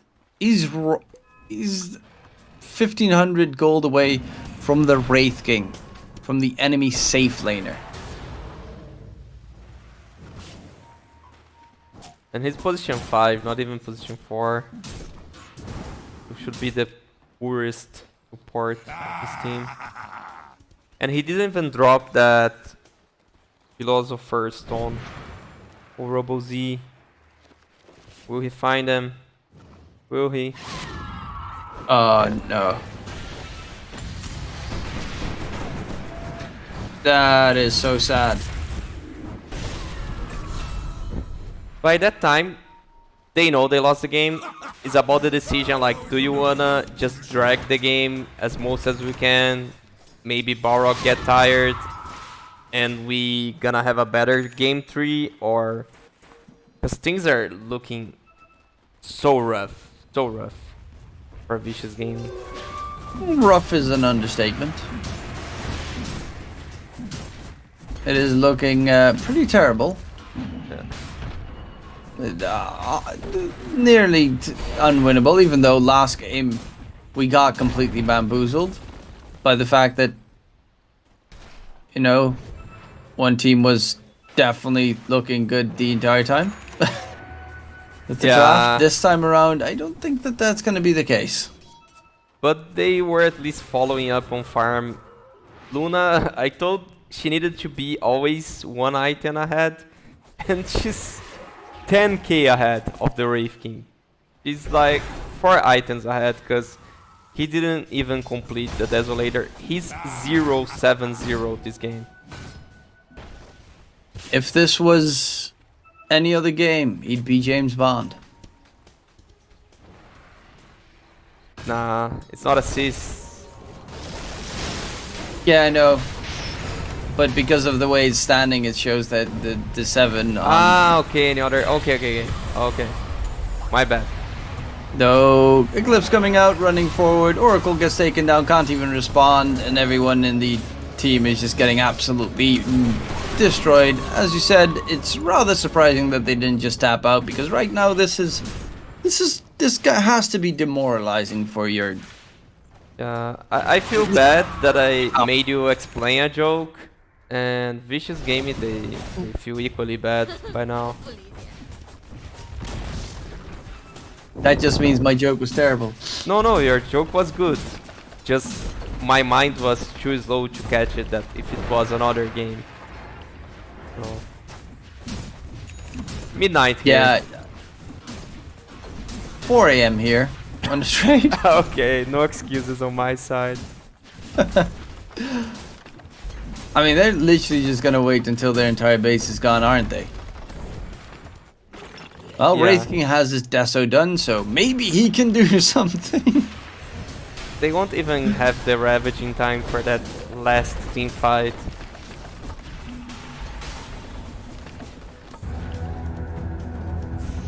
I guess they made a pact that they're just never gonna forfeit. They're just gonna say, hey, fight until the very end. Or not. Well, Go next. well, that's called the Caster's Curse right there.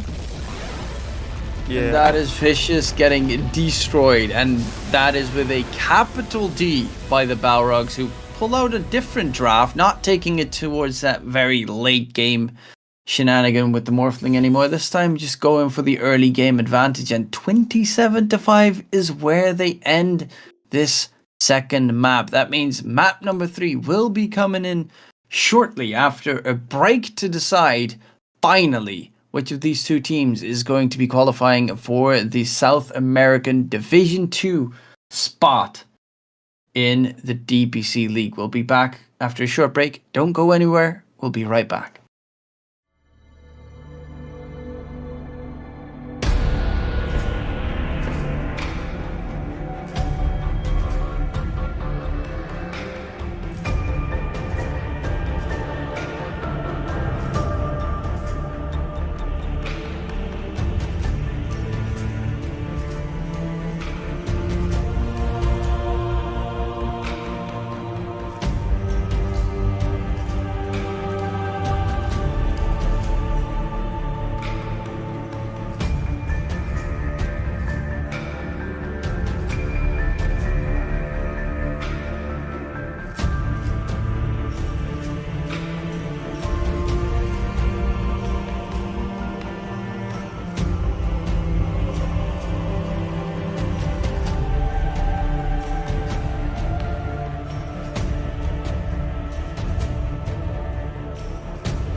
Welcome back, ladies and gentlemen, to the DPC South American Closed Qualifier, the last spot for the Division 2 slot. One of these two teams is going to be qualifying for that position right there. Of course, we previously had another team already qualifying. That was our way. The team with a couple of players that you might know, HFM 40R, Tavo, King RD, and Yadomi. And right now we're looking to wait and see which of these two teams is going to be the second one getting up towards that spot. And right now, on the mic together with me is coach and caster Astini. Great to be here with you, DK, to the very last game of this qualifier for DPC South America. The team that wins goes to the DPC second division. Team that loses is unfortunately on a 2.5 months vacation at least. So they're gonna give everything to win this match. The Mars is already banned, so of course it didn't go through, I guess, the hero that made a lot of difference in both games. So we're gonna see a bit of a different draft here. Vicious Gaming opening with the Weaver, and Balrogs going for Nyx Slash. That's totally new in the series. Well, the Nyx Assassin, very good, of course, against the Weaver. He Shikuchis, you pop the Spike Carapace, Weaver gets stunned, and you can then hit him with the Impale afterwards. Leshrac, though, that's a bit of a surprise. It did get banned a couple of times, I think, in both the games previously, so they definitely have some information on the Balrogs hero list, and I'm quickly going to check if that is the case. I don't really see it necessarily on the heroes that they pick. I do see that they pick a lot of Queen of Pain, which, yeah, I have to concur. I do see a lot of Queen of Pain. Yeah, the thing I was thinking is like, okay, they banned TB Mars, so now something new went through, and that was the Duza. But seriously, I didn't even mention that they could go Duza because of the Nyx. So they're really going all in on their comfort strat, but already not the best game for Duza. So I'm curious to see how they're gonna play it. If they go with another hero that has saved to her, so like a Shadow Demon, Legion, Wyvern, Abaddon, or if they trust this Weaver to get an Aghanim, so then Duza would have enough tools to win the game. And the first game, of course, there was a Weaver on the side of Balrogs. That one didn't do actually anything for the most part of the game. But as you said, Nyx Assassin very good against Dusa. Mana Burn it's a spell, and that spell works very well against Dusa. Yeah, they have a Lash that's very likely mid, but can also be a lane duo. Lash 3, Nyx 4. It worked well in the past. So maybe they should ban something like an Ember Invoker. There are also mid laners that are super good against the Duza. That's the problem of showing a Duza so early. You need so many protection bans. Like, you ban Beastmaster, that's a Unity hero. But are you gonna ban Nature's Prophet also, that does similar things? Are you gonna ban Lycan? You don't have enough bans to protect this hero. Oh, the Timbersaw ban is...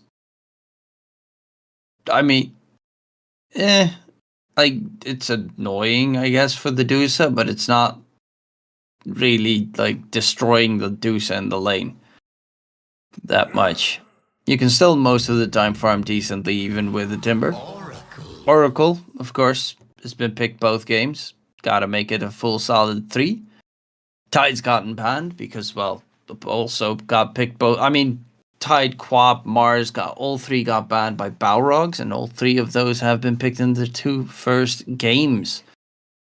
I guess. But with the Dusa still left standing here, what do you think is going to be a solid counter to take care of Snake Lady?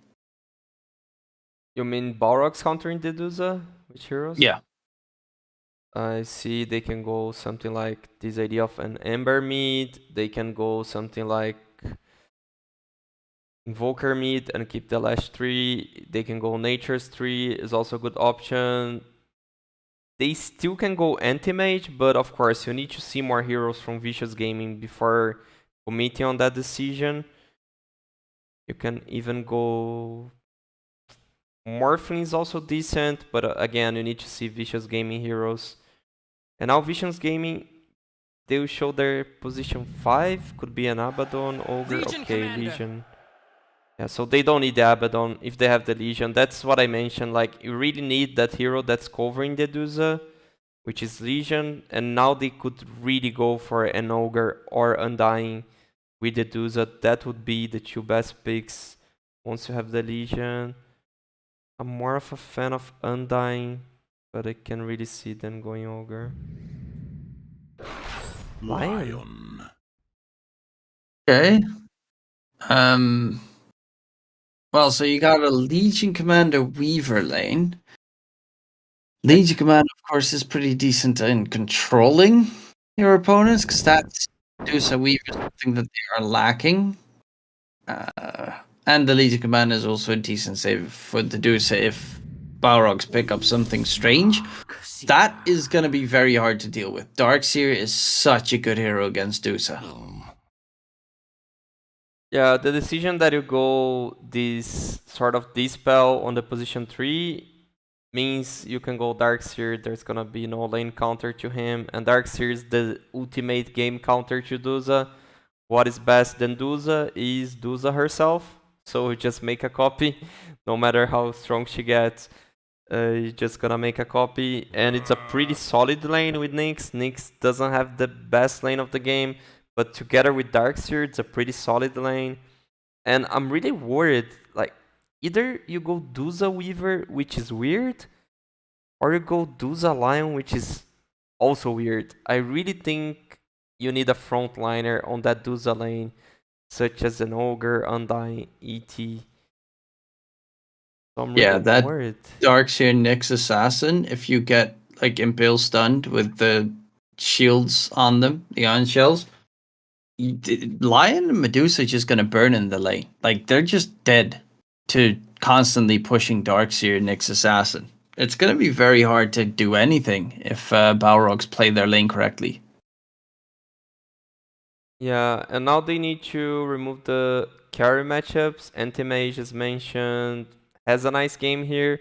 The morphing that I mentioned that could have been a problem, I think it's quite addressed when you have Lion and Legion. So it's a good ban on the Luna, because it's a hero that's gonna 5-man into you and doesn't allow Duza to get items. Another hero that can do that might be something like a Gyrocopter. And now they need a mid lane against Slash. I really like Invoker here. Like, I love Invoker. I don't see, like, the only reason if I were Balrogs I wouldn't ban Invoker is if I'm sure their mid laner doesn't do Invoker, because you have Alacrity on Duza, you have Dispel on Darkseer, you remove Lash mana. It's like Dream Invoker game here.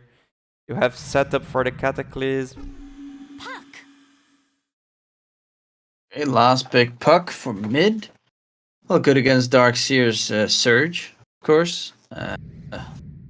Does need to be careful of Nyx Assassin. And the Sven last choice. Well, I mean, it works well if you give him Surge, on the other hand. And has enough damage to definitely kill off the Deuce. If he gets a stun, can 2-shot the Puck, the Lion, and the Weaver. And even if you have a Blade Mill dueling, the Sven's still terrifying. I believe it's not so much about the heroes you're facing, is how comfortable you feel playing together with Darkseer. It's one of the best hard carries you want to have with Darkseer. You have the vacuum into that AoE stun, into the cleave hit. Also, he takes a lot of benefit from Surge. So they have all these AoE spells, like with the Lash stun, Nyx stun, Sven stun. They just need a nice vacuum to start the team fight. It's a lot on Drakel to get that perfect vacuum to start the team fight, or the Nyx. to start from Invis, but once they have this start, their team fight is just... I wouldn't even call it team fight, it's just like a burst. Sven hits and kills everyone in 2 seconds. I think the lanes... Well, he got 7 out of his 20 matches MVP? What? Yeah, he's a First solid of all, you guy. need to at least win 7 of those games and be the best. Bro, that's a pretty nut stat. But yeah, the lane matchup so far. What are your thoughts on, for instance, this Puck versus Lash? It definitely does look like it should be Puck favored.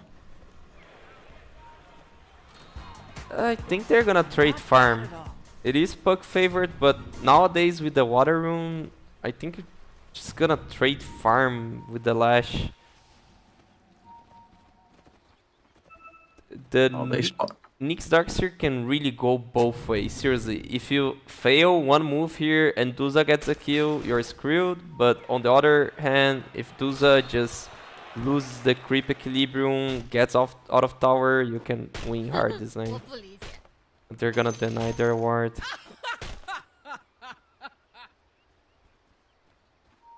Oh? Yeah, they just want to keep as much vision for as long as possible. Yeah, and keep it deny ready, so if they notice dishes coming. Just being a nuisance right there, and you currently have Draken trying to pick up the bounty, but it looks like the Weaver's going to go for a little bit of a scouting session. He drops his own sentry wood to counter out the small camp. 3 for the Balrogs to start it off with. That's a nice way to start off your game. Wait, is this a 5 Weaver? Yeah, that's the thing. I really felt weird with the support duo for Duza. Although Weaver is super strong, I feel like you need more of a frontliner. And I feel like the 3 lanes, they're somehow even and can go both ways, and Balrogs, they showed they can actually play better, like outplay Vicious Gaming, and I'm very worried for Vicious Gaming now.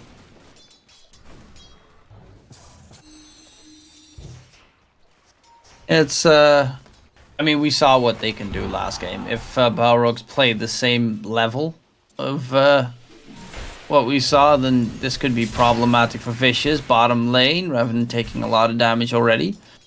But Sven pretty much out of mana in no time. Yeah, there's Mongols with Sexy Yogi, but he wanna use for himself most likely.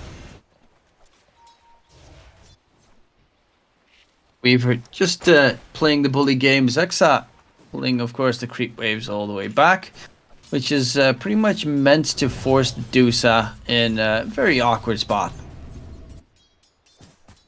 Oh, that's a big impale from Zexa. Oh, the body blocks as well. The Weaver is going to get first blooded. Well, Weaver tries to go for the Shikuchi shenanigans and gets hit by an impale. Does not expect it, and that is going to be Balrogs already starting off with a 1k net worth lead. Yeah, this lane is a lot about the creep equilibrium, and you imagine a Darkseer wave to be always pushed, but no, they were clever enough to steal the wave and put under their tower, getting Weaver out of position. And this is a lane where you can snowball pretty hard, especially when you have that level advantage. They can kill Weaver again with the 2 heroes level 2. Oh, he didn't go for the carapace so fast.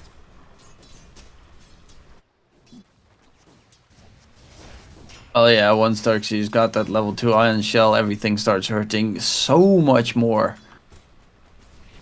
So that's where the real damage will come through. And then if Medusa gets stunned up once with the Impale, you can easily kill her.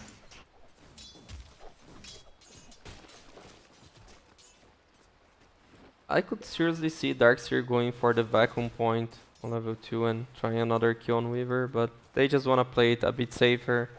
Guarantee farm, Nyx going for the stacks. I strongly believe Lash is gonna be actually farming those stacks. Just to snowball better, so not really force Van. Oh, that was very good timing. Like, to make 2 stacks with a melee hero without using any spells, Nyx just got like precisely the timing. Well, that's why they're pros. Yeah. And Revenant taken down in the bottom lane as well. So the laning stage is going pretty decently for the Balrogs. Even the mid matchup against the Puck. He's still finding himself some nice farm on the Lesh. They might kill Nyx though. Oh, nice stun. No Draken on the chase. Looking for the Weaver. Weaver is burning to a crisp. But does have himself a magic stick. And now Draken himself is in trouble. Gonna get Shikuchi upon, and Draken should be the one down. Oh, turns it around. Oh, the play. Draken with the magic stick charges. Vacuum sends him back. Does manage to get the kill in the end on the Dusa, but God, that was a nice little showdown of skills. Yeah, Darkseer lane, there's always some room for outplay, and he's playing super well on this Darkseer. And now level 4, Nick's gonna get level 3. Weaver might die really fast again. Gonna go for the stacks. Revenant dies again in the bottom lane. Sven's got his full boots being delivered. Aggressive ward placed to spot out, of course, the Ancients, as you said, and they even count toward that camp to make sure no more Ancient stacks will be coming through. I strongly believe if Nyx goes back there, he's just gonna drop a sentry and reward it, because it was kind of obvious move.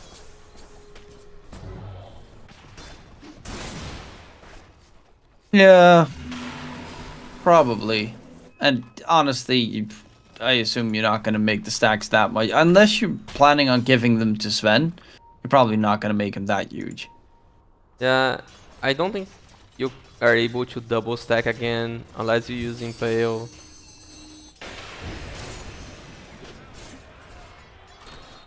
Kind of want to have that, 7 minutes, you pick up all the neutral items kind of timing. Clearing the Ancients and big camp, though top lane coming through with the Dream Coil, 2-man caught. And nothing they can get done. Great rotation from Lumpy. Draken slowly but surely ticking away. Will be found out as well, and a nice rotation from Lumpy to make sure that the Dusa does not get taken down, which currently Dusa's 201. So his lane is actually going a lot better. Yeah, extremely good rotation by Puck, and luckily enough the power rune was bottom, so Lash didn't manage to get that regen, which would have helped him so much to do damage at this mid tower while Puck was ganking.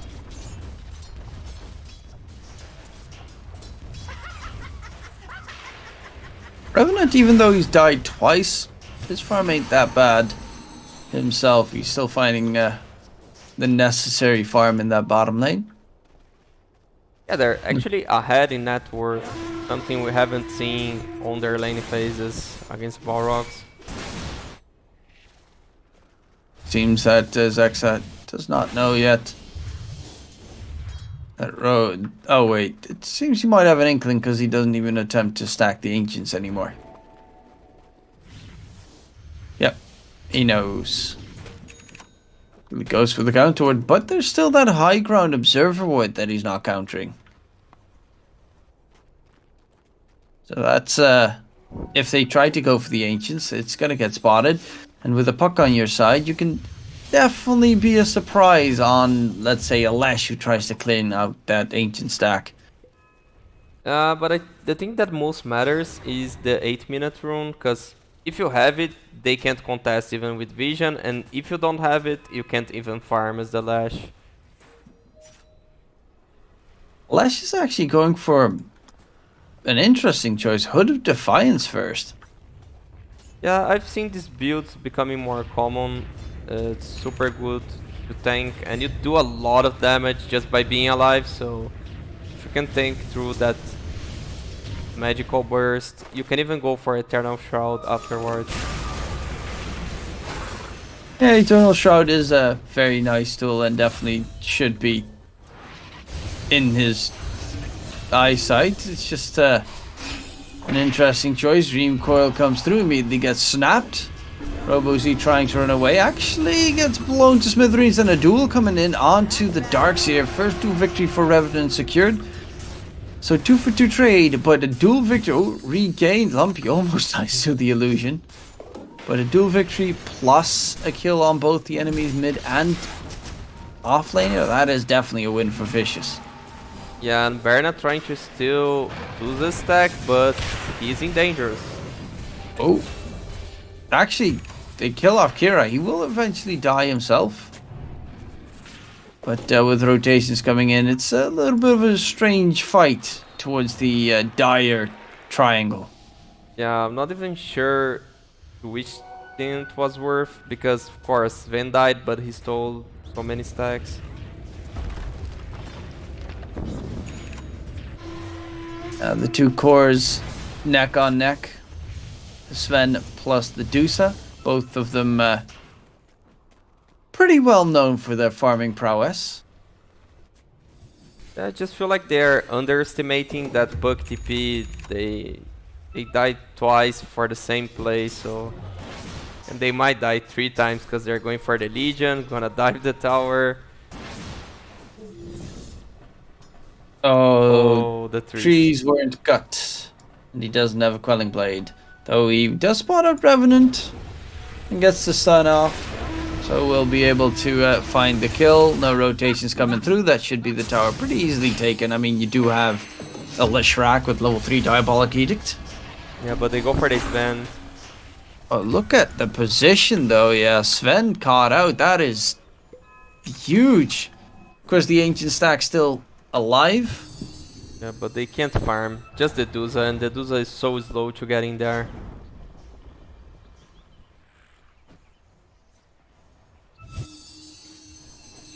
Both sides really aggressive on their positioning. I mean, look at the Weaver. He's still keeping this Hexa available, just occupied. Counter-warding that Ancient's camp the entire time. And while all of that's going on and they kill off that Sven again, Deuce is just continuing the free farm game. They're just going for a Yasha. Not sure if it's a Manta game or Sunjin Yasha. I guess Sunja is better. Toe to toe in farm with Sven. I guess the game going late game is good for Vicious Gaming, because when Weaver had his Aghanim's Legion with the Shard, those starts to get unkillable.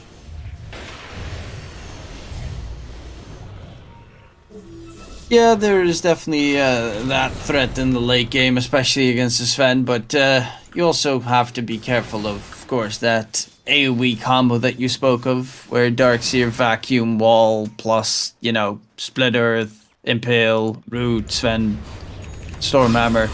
You're stun locked completely into Oblivion. Dreamcoil comes out, catches 2. With the wall being placed, making sure they're not chasing deep. Zex actually in trouble. Will be found out the tower does most of the heavy lifting. He's having a hard time with the trees. Again blocked. And again Can't they're have it all. underestimating the Puck Coil, just sitting under a tower. Not dangerous. But yeah, like the Dusa can have all the items, you're just gonna make a copy of her, right? So there's always room for outplay from Balrogs, even the late game. That's why, if you're a smart man, you just buy Rapier on Dusa. That's the only thing that doesn't get copied. Clever choice. And I can really see it happening if you have the Legion with Shard, the Weaver with Axe. Can be realistic. Okay, they go again top, but Coil is gonna be available again in 5 seconds. Yeah, Darkseer can't do too much if with that surge if you get coiled. Running up, nice stun. Onto 2 actually, but right from behind comes Exa. Vacuum. And the puck does hit a Dream Coil, but he hits it onto a Spike Carapace. Nyx Assassin. Quick charge coming through as well from the Sven. Double kill secured, and they're gonna definitely pick up that tier 2 tower top. Even they don't have that many kills. Actually, they have 11 kills in 13 minutes, quite good, but they don't have that net worth advantage. You can see Balrogs is really playing forward. They really want to take objectives as fast as possible and reduce the space of farming of the Duza. 13 minutes already with a tier 2, getting that outpost. With next God Strength, they can do Roche. Not sure if they're willing to, but they can.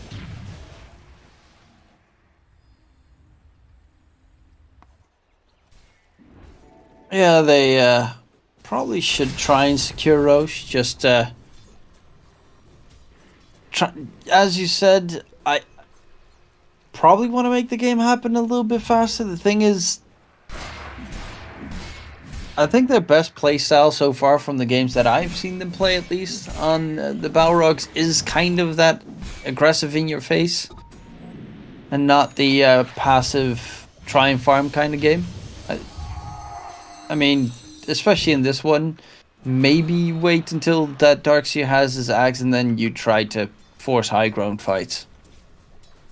Yeah, and especially they need the Sven BKB, and he just finished a dagger, so they need at least more 6 farming minutes or 5 if it's a fast one.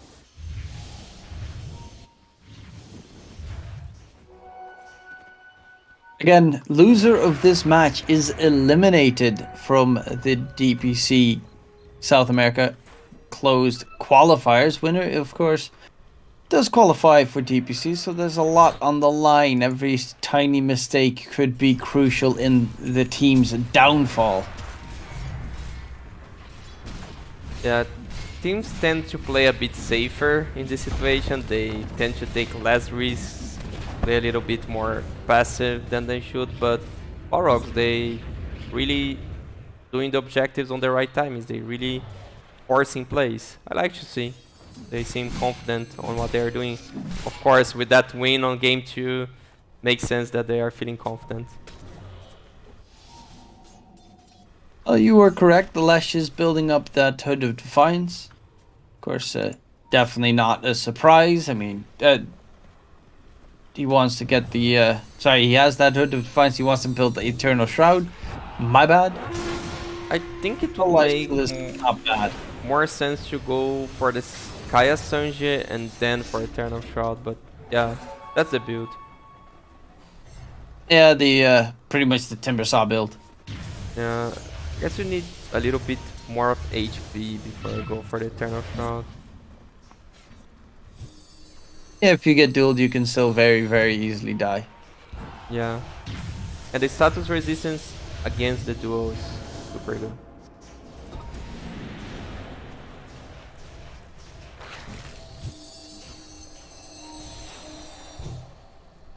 Currently, there's a lot of poking and prodding, no full engagements, of course, because currently the Deuce wants his Ayascati, and Deuce is actually very close to finishing up the Ayascati, which is going to be so good against the Sven. Of course, Sven does have a Blink Dagger, but if you can get that perma slow going on the Sven, he's a very slow boy at that point. Yeah, that's why it would be nice to see him using that God Strength to get Aegis now, because at least he can shut down that Medusa timing on the Skadi that she will not want to fight against a 2 lives. Man. Oh, the TP away. Darkseer's mana getting drained. But the problem is it's only the 2 supports in the area, and they can't really do much against the Darkseer. They really need, like, the Legion duel to keep him occupied.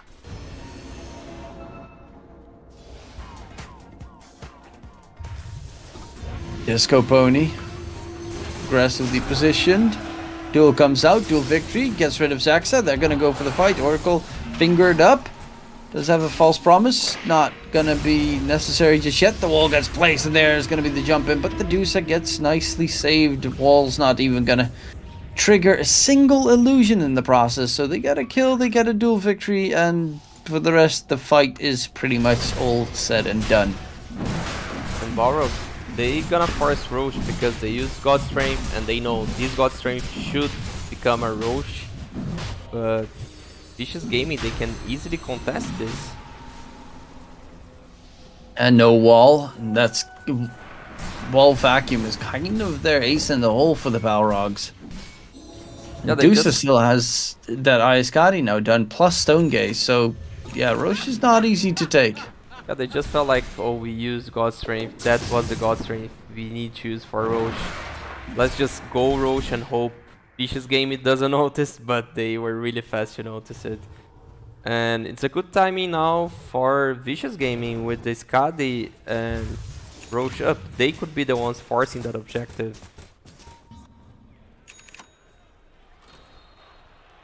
They do need to be careful because Darkseer, of course, has his Ags also done, and the BKB on the Sven is about to be delivered. But a duel coming out onto the Oracle high ground. Great stun coming out from the Nyx, keeping them occupied. No duel victory at the very least.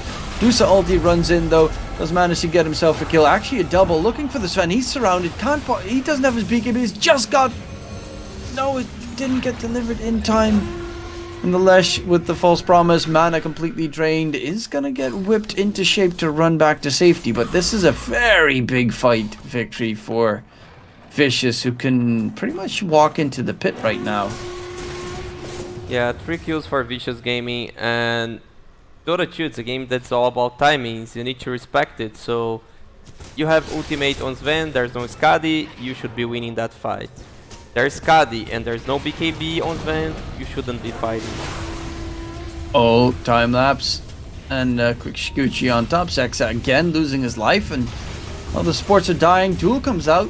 Duel victory for the LC. They will lose the Weaver.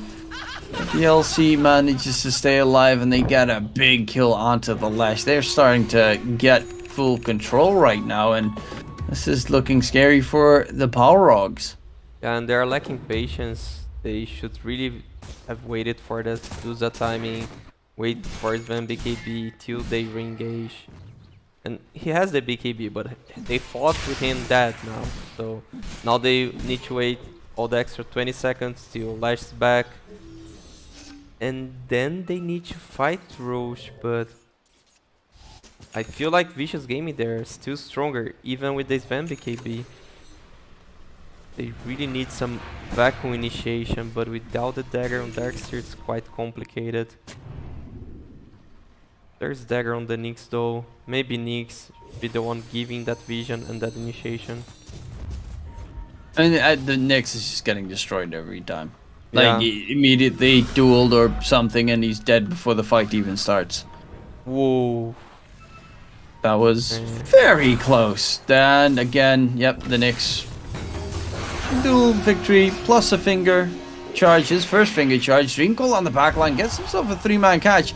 They get the second support out, and the rest of the team is on the run and getting spotted in the trees. But a good choice from Lumpy to not turn around and, you know, aggressively jump in from the Illusory Orb, because I've seen plenty of pucks who try that and immediately get destroyed. Yeah. And Vicious Gaming, they don't go for the Roche. That's the point of what we were talking, like, it's their lives into play here, so everyone plays safer, but I really feel they're so stronger now. Yeah, but it can all turn around in one vacuum wall. Stormhammer with a God Strength on top, and your entire team is dead in 3 hits. Yeah, but you can't make any mistake right now. Yeah, but Legion with the shard, they should feel fine doing Roche with Dusa sitting inside the pit and everyone outside. Weaver still 1 item, 2 Agonies, but that's pretty good actually for position 5. And smoke from Balrogs. Putting 2 enemy triangle. They really need that Darkseer blink. They need that surprise factor in the team fight. Again, Tempted stun from the next assassin. He's gonna get jumped on the side, but in comes the God Strength. Sven with the BKB as well. They will lose one, but only one with that God Strength. As you've mentioned previously, they want to go Roche, but with the buyback coming out, they can't go for Roche. Yeah, and BKB for a Lion buyback. Still Vicious Gaming is super happy with that. And Ven ulti, of course, that's gonna run out in 15 seconds. That's 1500 gold is needed, and then the puck has his Ags. That Ags against Darkseer is gonna be so good. And the BKB Sven, of course, who can't do anything. Duel comes out onto the Lash, holds him in place. Do Salty gets used. Nyx Assassin again gets taken down. No duel victory. Of course, with False Promise, that's gonna be very unlikely. Now Do Salty is on cooldown, but so is Wall. This game is still all over the place right now. And they're still Who's gonna make the first mistake? Dancing around Roche for a while. It's gonna be at least one more minute around here. Use Ven ulti's back, Duza ulti's back.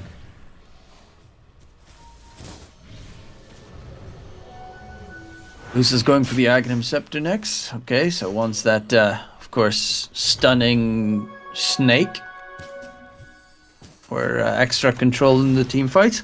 Plus, those Mystic Snakes, they one-shot illusions, right?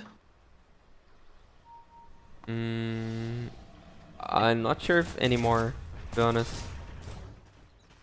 Might also be not anymore. That used to be the thing. Yeah. That they one-shot illusions when they stoned them. I don't know if it's still a thing.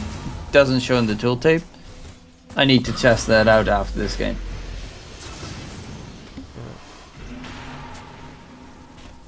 But, I mean, you do have the Lion to get rid of illusions and stuff. And Legion Commander. If you get all vacuum walled. Then, again, with the ultimate used, forcing Roche. I don't feel like he's gonna be able to do it. No Lion available, though. That's the only plus that they have. Vacuum Wall is available, and Blink Dagger on the Darkseer, so you gotta be careful, especially if you're walking next towards the high ground. If they find any vision, you could get massively cliffed. Yeah, cliffing would be the way to go, because now without Sven ultimate, it's one more minute, they cannot fight. You thought you had me, didn't you? And again, I really feel like this should be the opening of Vicious Gaming, just hitting Roche and doing it with those... Like, look where Sven is. He understands he cannot fight now. But and now that Puck also has his Ags done, I mean, okay, maybe wait for 350 more gold, then the Weaver's got his own Ags. yeah, he's very close to it. Maybe the Lion would even give the Philosopher's Stone to Weaver so it can come faster. I feel like it's way more important than that Ether Lens. He's 1k gold ahead still. Oh. Usa just farming away for the Daedalus. However, duel comes out. Again, Zexa getting caught. Another duel victory. 90 duel victory damage for the LC so far. Into the pit they go, though.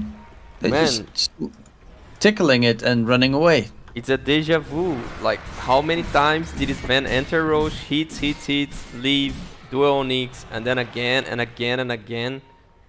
And it gets worse for Balrogs every time. Oh, the Lesh is done for. That is a very big kill. Looking for the chase onto the Oracle. That is a huge finger as well. Make sure that you get those charges going. And that double kill should finally give them the chance to go Roche? Question mark? Please. Vicious Gaming, they have all the tools to go to the second division of South American DPC. And Balrogs, they really need a vacuum wall with Van ultimate, Blink in. They really need some massive team fight to come back. Only have the lineup to come back though, so it's really they can't make a single mistake here on Vicious. Like, if you group up at a wrong time, you just get blink vacuum walled and You thought you had me, split earth on top and everything. You are just dead. Yeah, it's a lot of a matter of positioning. If Duza really is the front line and Weaver Legion knows how to take a distance from that and just let Duza hit structures, they should be fine. But again, I think Les should get the shard though. yeah, it's amazing for defending high ground. It's amazing overall, especially on that Roche fight that was like lasting forever. It's also good at Roche, but defending ground it's extremely good. That's one of the only ways to really keep people out of your base. Of course, the threat's always there, but keeping them pushed away is marvelous. He is going for the Blink Dagger, though, on the Lash. Something that, honestly, you don't see too often. I mean, it does have some synergy with the Oracle, of course. If you get False Promise, you can pretty much always Blink. But yeah, it's kind of weird to see a Lash with a Blink Dagger in such a game. I don't know what's on their minds. Maybe with the Vacuum Wall stun combo, he just wanna jump in and do the max damage as possible and burst all heroes. Or he feels like he's the one to jump on Weaver, which I don't believe so. Without a Yules, that's probably a very stupid thing to do. Yeah, you have no catch for a Weaver. That's the back line of the enemy team. The Weaver and the Lion, and you can't kill any of them. So. Yeah, Weaver does have that axe right now, so he's just making sure he can save Medusa if things go awry. Medusa just chilling. That time lapse was way too early. Duel comes out, they will quickly get rid of Zexa. But yeah, that time lapse, that was weird. Chase from the Sven going in with the God Strength, looking for the kill on Medusa. Does of course have that Aegis. Vacuum has been used. First life taken care of. But still a second to be coming through as well. Time-lapse keeps the LC to full HP. Kira is going to be the one dying this time around. That false promise, so close. 44 HP, the Blink Dagger being used. Trying to run back towards the pit. Has himself just barely enough healing to keep him going. Yeah, Oracle popped up a salve on him. That was very clutch play. Yeah, they showed they can kill Duza once. Not sure if twice, but yeah, Balrogs still very much alive on this game. And now they can't push the high ground anymore. You kind of only can do that But this, if you've got an Aegis. this Legion's becoming a monster with the duels on Nyx, and feels like if the Nyx takes one wrong step, it's one more duel for Legion. I think the biggest power spike right now is going to be that Deuce at level 25. Iascati, Daedalus with the split shot uses modifiers. Yeah, anyone that gets close gets shredded. Makes sense. Huge power spike, and probably I would say she's gonna hit before next Roach, but that's sure, because at least 4 more minutes. They wanna fight all those TPs, Smoke, Silver Edge. Can he get a start? And you need to get just a gigantic catch, and that could be the case here coming through. Absolutely perfect on the mark. And they immediately need to TP run away. That was even without a vacuum. They just hugged up perfectly, and the moment that they spotted it, they immediately pounced in. And of course, a very crucial item added on top, the nice little split earth. Yeah, this combo of them is so powerful. It shows if they get the right combo, they can definitely win the game. Ben didn't even use his ultimate. They just need to wait maybe for the next vacuum. Actually, they can keep pressuring, right? There's no Lion, no Legion for 30 seconds still. And you've got a Lesh, so buildings do die tend to die pretty quickly. Yeah, but they really need to be careful. They are against a Puck with Aghanings, so if you don't back early enough, you might be in danger. You can't run away at one point, even with your trusted PKP. Though Sven's going for the Satanic, so he's gonna try and just be unkillable in regards of healing. Oh, Nick's Assassin's going for that Axe. If he's got the, even though it's still only halfway there, if he's got the Axe done, and you've got the Leshrac with that shard on the high ground to defend, there's going to be stun lock the entire time. Yeah, I'm not sure if he should go the disc beforehand though, so he doesn't keep like feeding the duels to Legion. The Aghanim is just too greedy. 4k item. Okay, another smoke.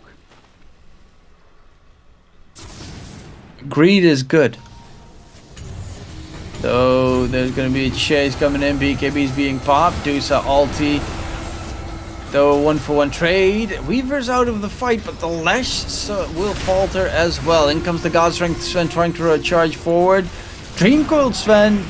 Medusa just needs to outrun him. Why is he going to stand in the split earth is the question for me, but it doesn't really matter because the entirety of Balrog is getting absolutely destroyed.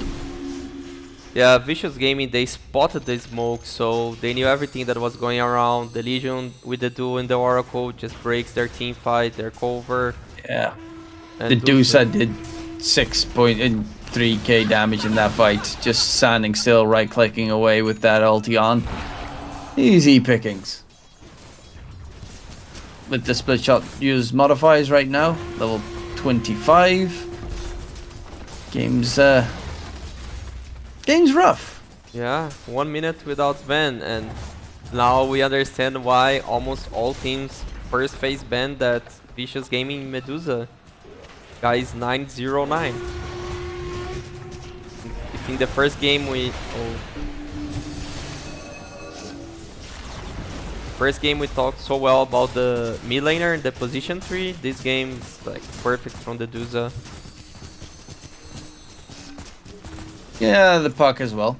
He's hit a lot of great dream coils.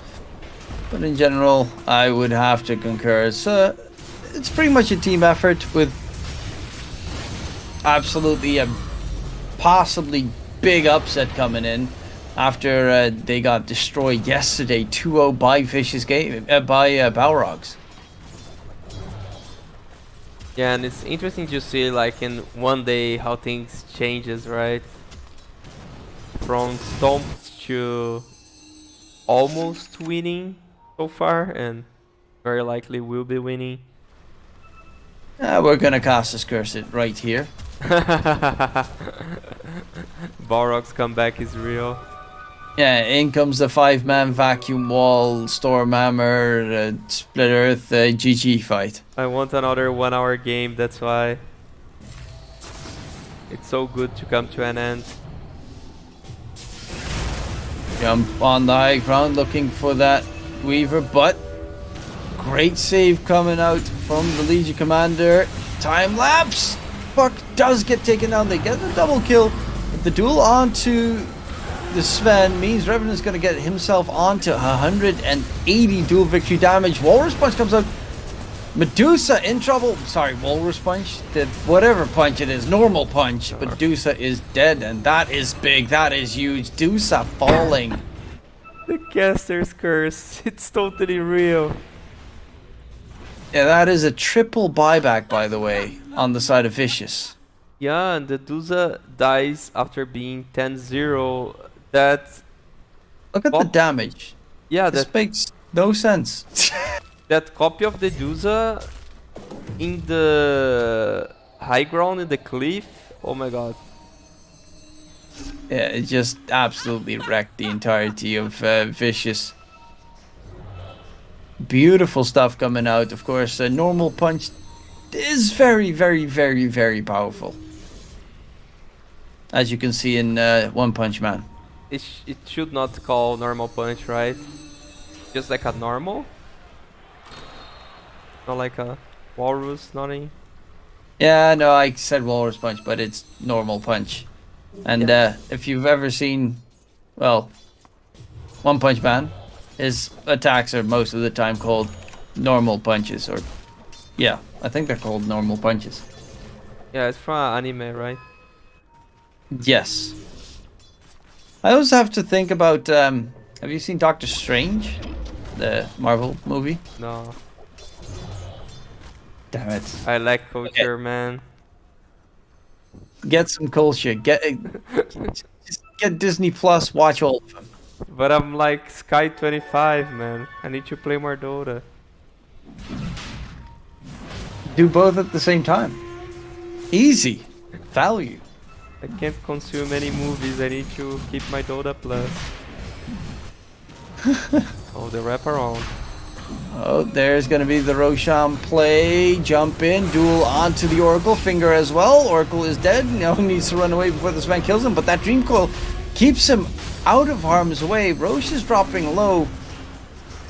The Deuce is being held out of the fight in the meantime. But Legion Command is still going to get jumped. However, the Hex comes out. Sven, no BKB available. Sven needs to try and stay alive. He does do exactly that thanks to the False Promise. Coming through, Leshrac TP's away just in the nick of time. Nick's assassin creeping through the team fight, and they lose 2 on the side of Vicious. And that's probably going to be Roshan for the Balrogs again. Puck has no mana, Puck has no life. And in comes the double buyback, but with that, of course, on top, the Roshan Aegis plus Shard. Yeah, and that's the dieback of Puck, so 100 seconds without their mid laner. But they just have 1 melee Rex remaining, so they need to clean all those waves to be able to get close to Vicious Gaming base. So yeah, Vicious Gaming, they still do okay-ish in the game.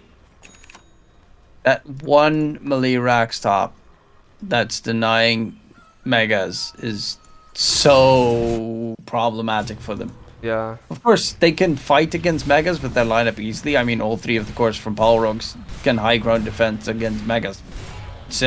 Easy. But just making sure that the enemy has to keep paying attention the entire time, that already would be so much use for the side of Balrogs. Luckily enough, they had to push the wave out all the way from their base, so they won't get too much in the enemy's side of the map. So God Strength being used by Sven, he really wants to push down the tier 3. Soon they will have to be back because of the creeps entering the base.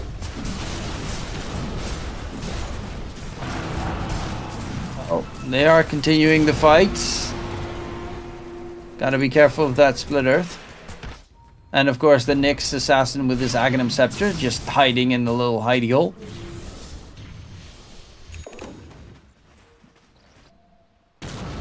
But as you said, base being pushed in, there are buildings being taken down.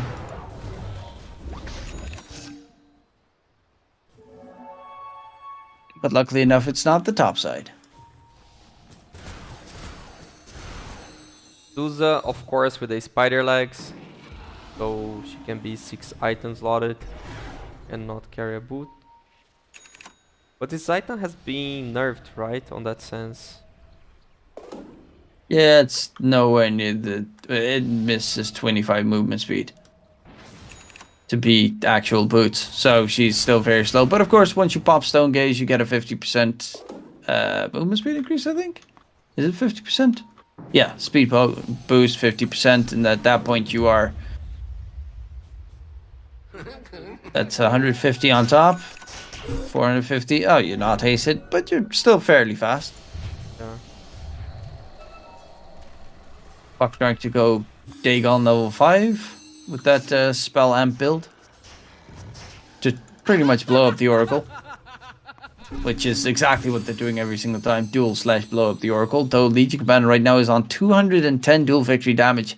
At this point, they probably should try and focus, like, duel the Lesh or something. Once they like blink on the Oracle, hit him twice, force the Oracle to false promise himself, and then duel the Lesh. Don't you feel like there are more useful items to the puck instead of the Dagon in this specific game? Like BKB, Aeon Disc, even like a Refresher, Vice, I don't know. But like he doesn't need to be that hero to burst the Oracle. I mean, to be fair, the puck can just like two-shot the Oracle. Well, maybe not two-shot, but a lot of damage. Lying on top of it as well.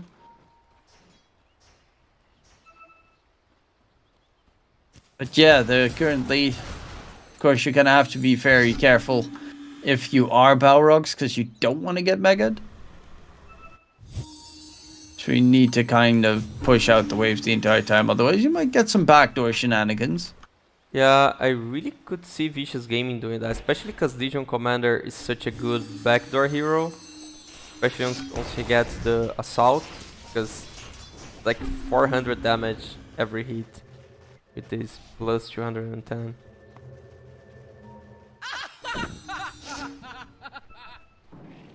Well, Sven back to base he goes. Aegis is going to expire in 35 seconds. And this game is still completely open. Deuce is going to go for the equipped Ags, which is very good. And actually, he marked it up ages ago that he was going to build it. But still, a very solid item to have. Added stun for your team. And of course, in combination with the Aghanim Shard. Even though the Aghanim Shard's been nerfed pretty heavily. I mean, to be fair, it used to be like broken. Like stupid. You could never kill Dusa. And now it's just a bit broken. Not broken. Yeah, now it's like, it's fairly annoying. But it's still, you know, you can burst through it.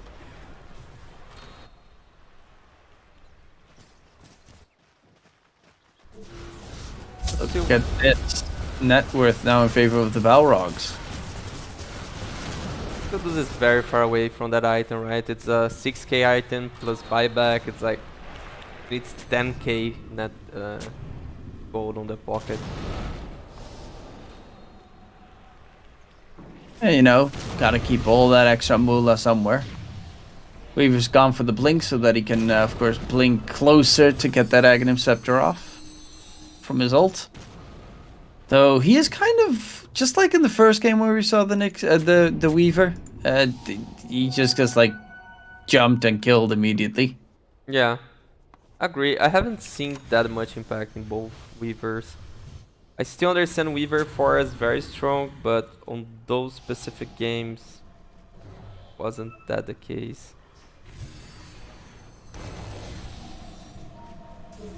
Oh, they're so close. This is dangerous.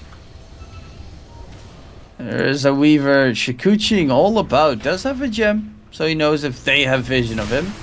But now he's dead and he lost the gem. So yeah, that was... I don't really get why you're Shikuchiing through the entire enemy team the entire time, because at one point they're gonna catch you. Like, that's 100% guarantee. Yeah, and that gem means a lot, right? Especially against a Nyx. So now Nyx gets to ward everything, gets to know if there are sentries where he's sitting. And you can't buy it for a while, it's on cooldown. Dusa's being fairly close on that equipped Ags. But of course, as you mentioned, also kind of needs to have buyback available afterwards. And he has a DD bottled, so definitely looking for a fight.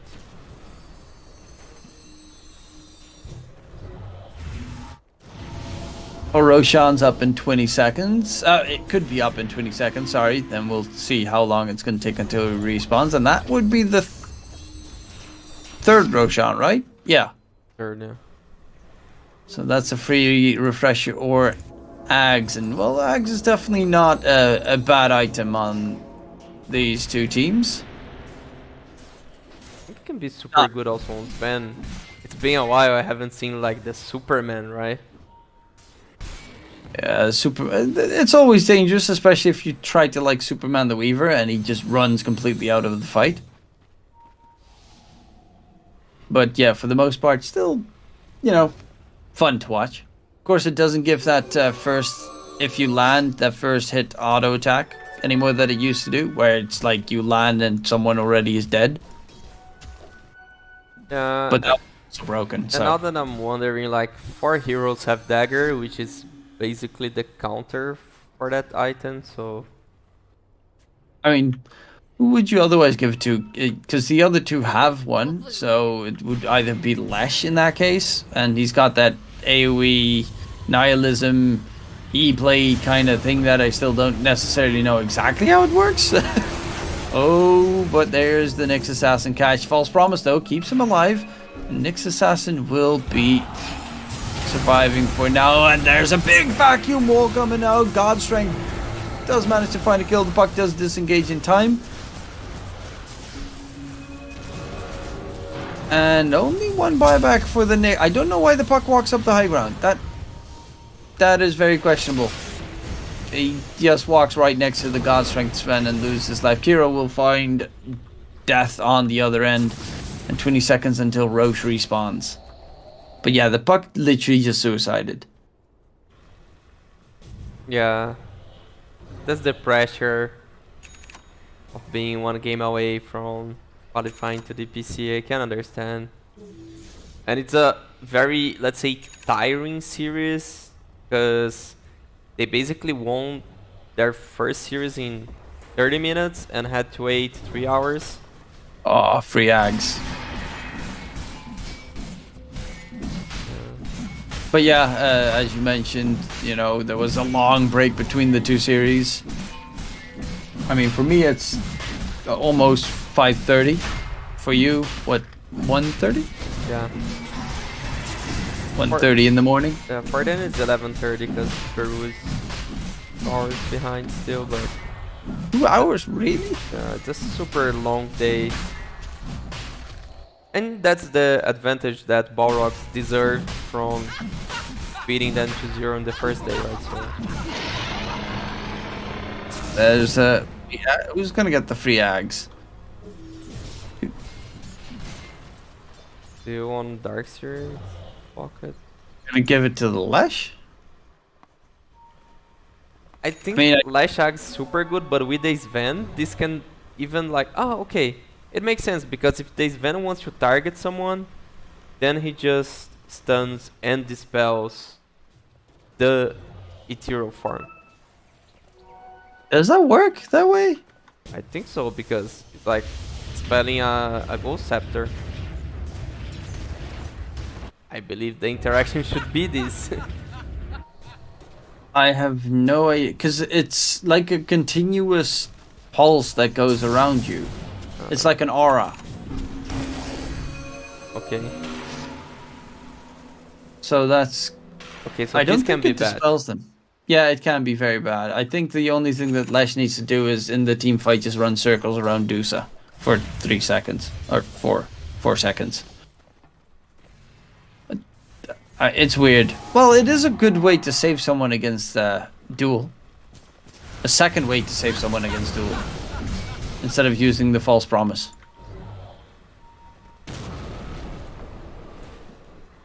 Oh, let's see. Can they get it done? On the side of Balrogs, who now have the advantage. Puck is trying to get some split push going on. Get rid of the enemy's Balrogs top. And, well, he is pushing forward. That is definitely 100% going to force a TP back. Assassin is trying to get the catch going. Puck's already TP'd away. And they TP... Actually cancelled the Sven TP. Now the Lesh is going to TP. Maybe he's seeing the DD room. Yeah, probably this. He sees the DD and tells like, no, I'm not going base. I'm getting this DD. Then the Lesh who did go base should have probably given him the bottle. Yeah. And the Lash has the travel, so the lower cooldown TP. Oh. Oh, Puck gets silenced by the Bloodthorn. Aeon Disc does keep him alive. Tries to run away. Darkseer wants to hit that vacuum, but timing is not on his side, and Lumpy gets himself back in base. But that's going to be Aeon Disc on cooldown for 80 seconds. And the Darkseer already has enough gold for the refresher. Wondering why he didn't buy it yet.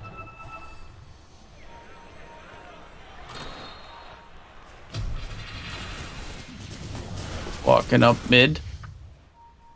Still looking to head on towards the Dyer's base and try and melt it, but we get to see some more splits push shenanigans from the Dusa. Probably waiting until he can use his Manta Style, send those illusions to push out top.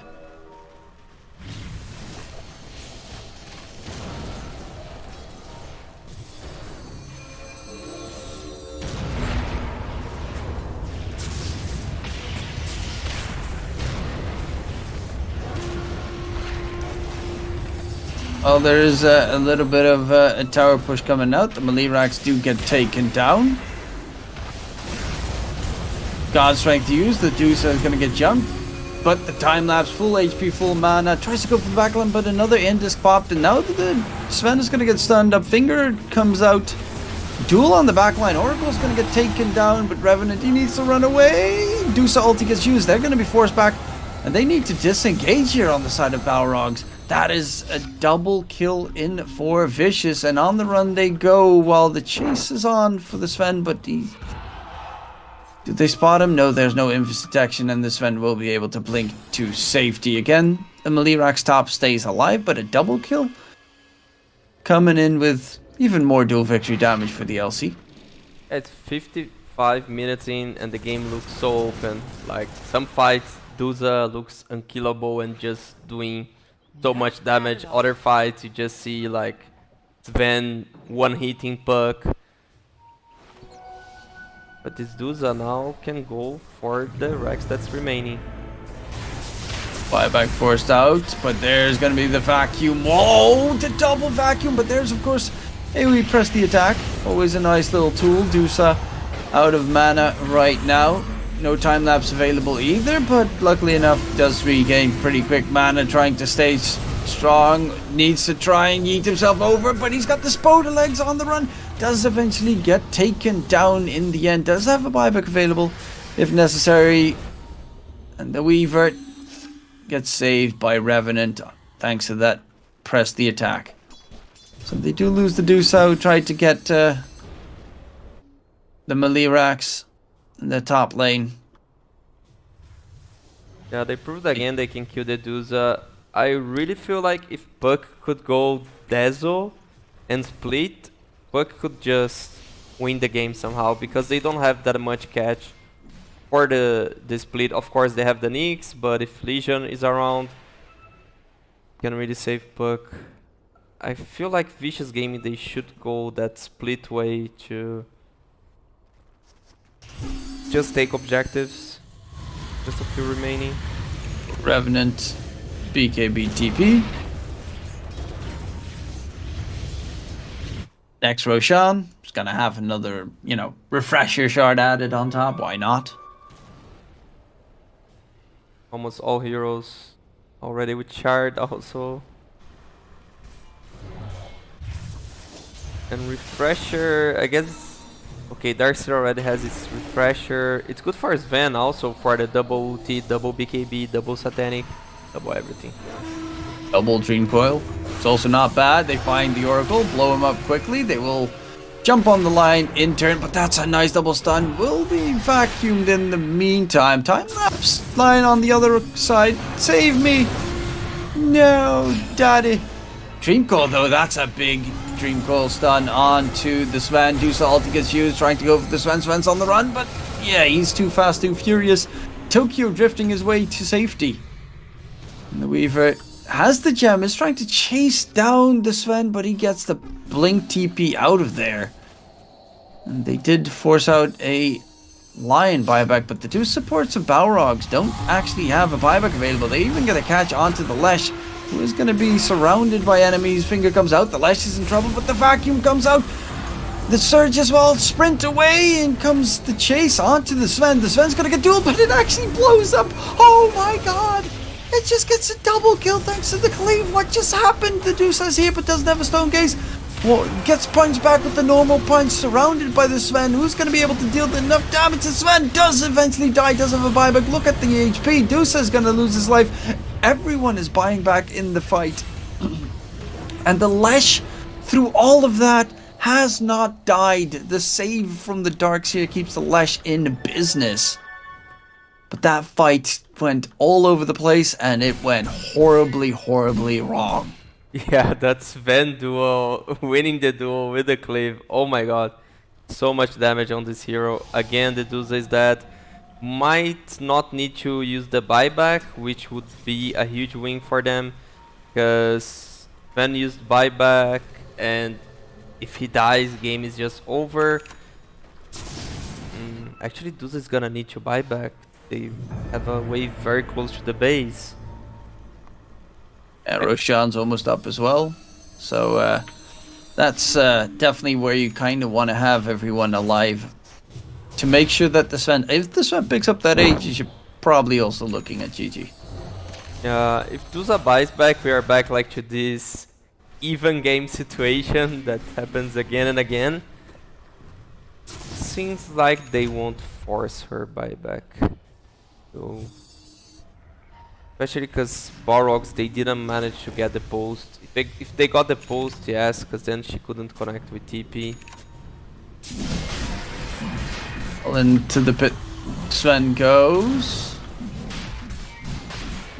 High ground vision spotted. Roshan's not really dying that fast without God Strength. Okay, now it's dying a decent amount faster. It's already dead before Deuce can respond. And Deuce is TPing towards the base instead of the outpost. Time is of the essence. Nyx is already hurdled in front. Oh, they Puck jumps in. Does he seal it? No, he doesn't have space. Oh my lord, the Aegis does eventually get taken up by the Sven, but that Puck should have had it. Now it's a dieback.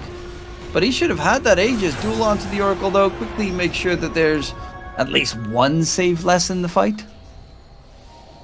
Yeah, and since like all fights at Vicious Gaming get the Oracle, turns well for them. Oh, the LC trying to run away. BKB is about to end. Wall gets placed. Dusa ulti gets used. Vacuum back right next to them. They're actually in trouble, but Dusa with the BKB is pumping out damage. Is going to be possibly able to get Sven. No! The turnaround and the normal punch is there. Draken doing a lot of work in this series. But Lash has to TP base because it creeps on the tier 4. Yeah, all the lanes are being pushed out, so they can't push the high ground.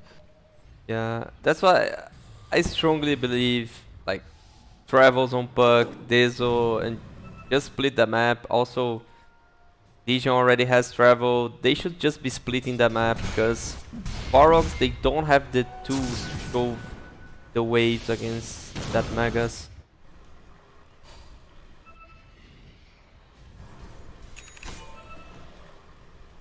Oh, the 1 hour items. Yep, we're right here. First game in this series went an hour long. Third game as well. Book of Shadows. Second game was pretty fast.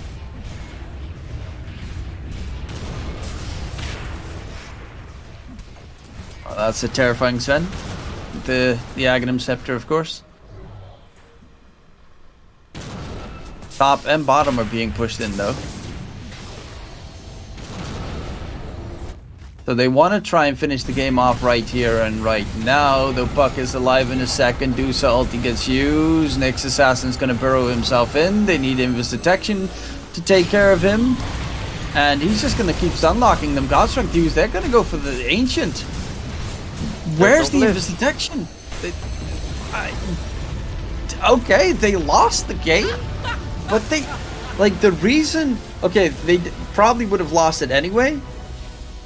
But the Nyx Assassin was underneath the Ancient, and they had no detection. He was literally just standing there, stun locking the Dusa, and Dusa couldn't see him.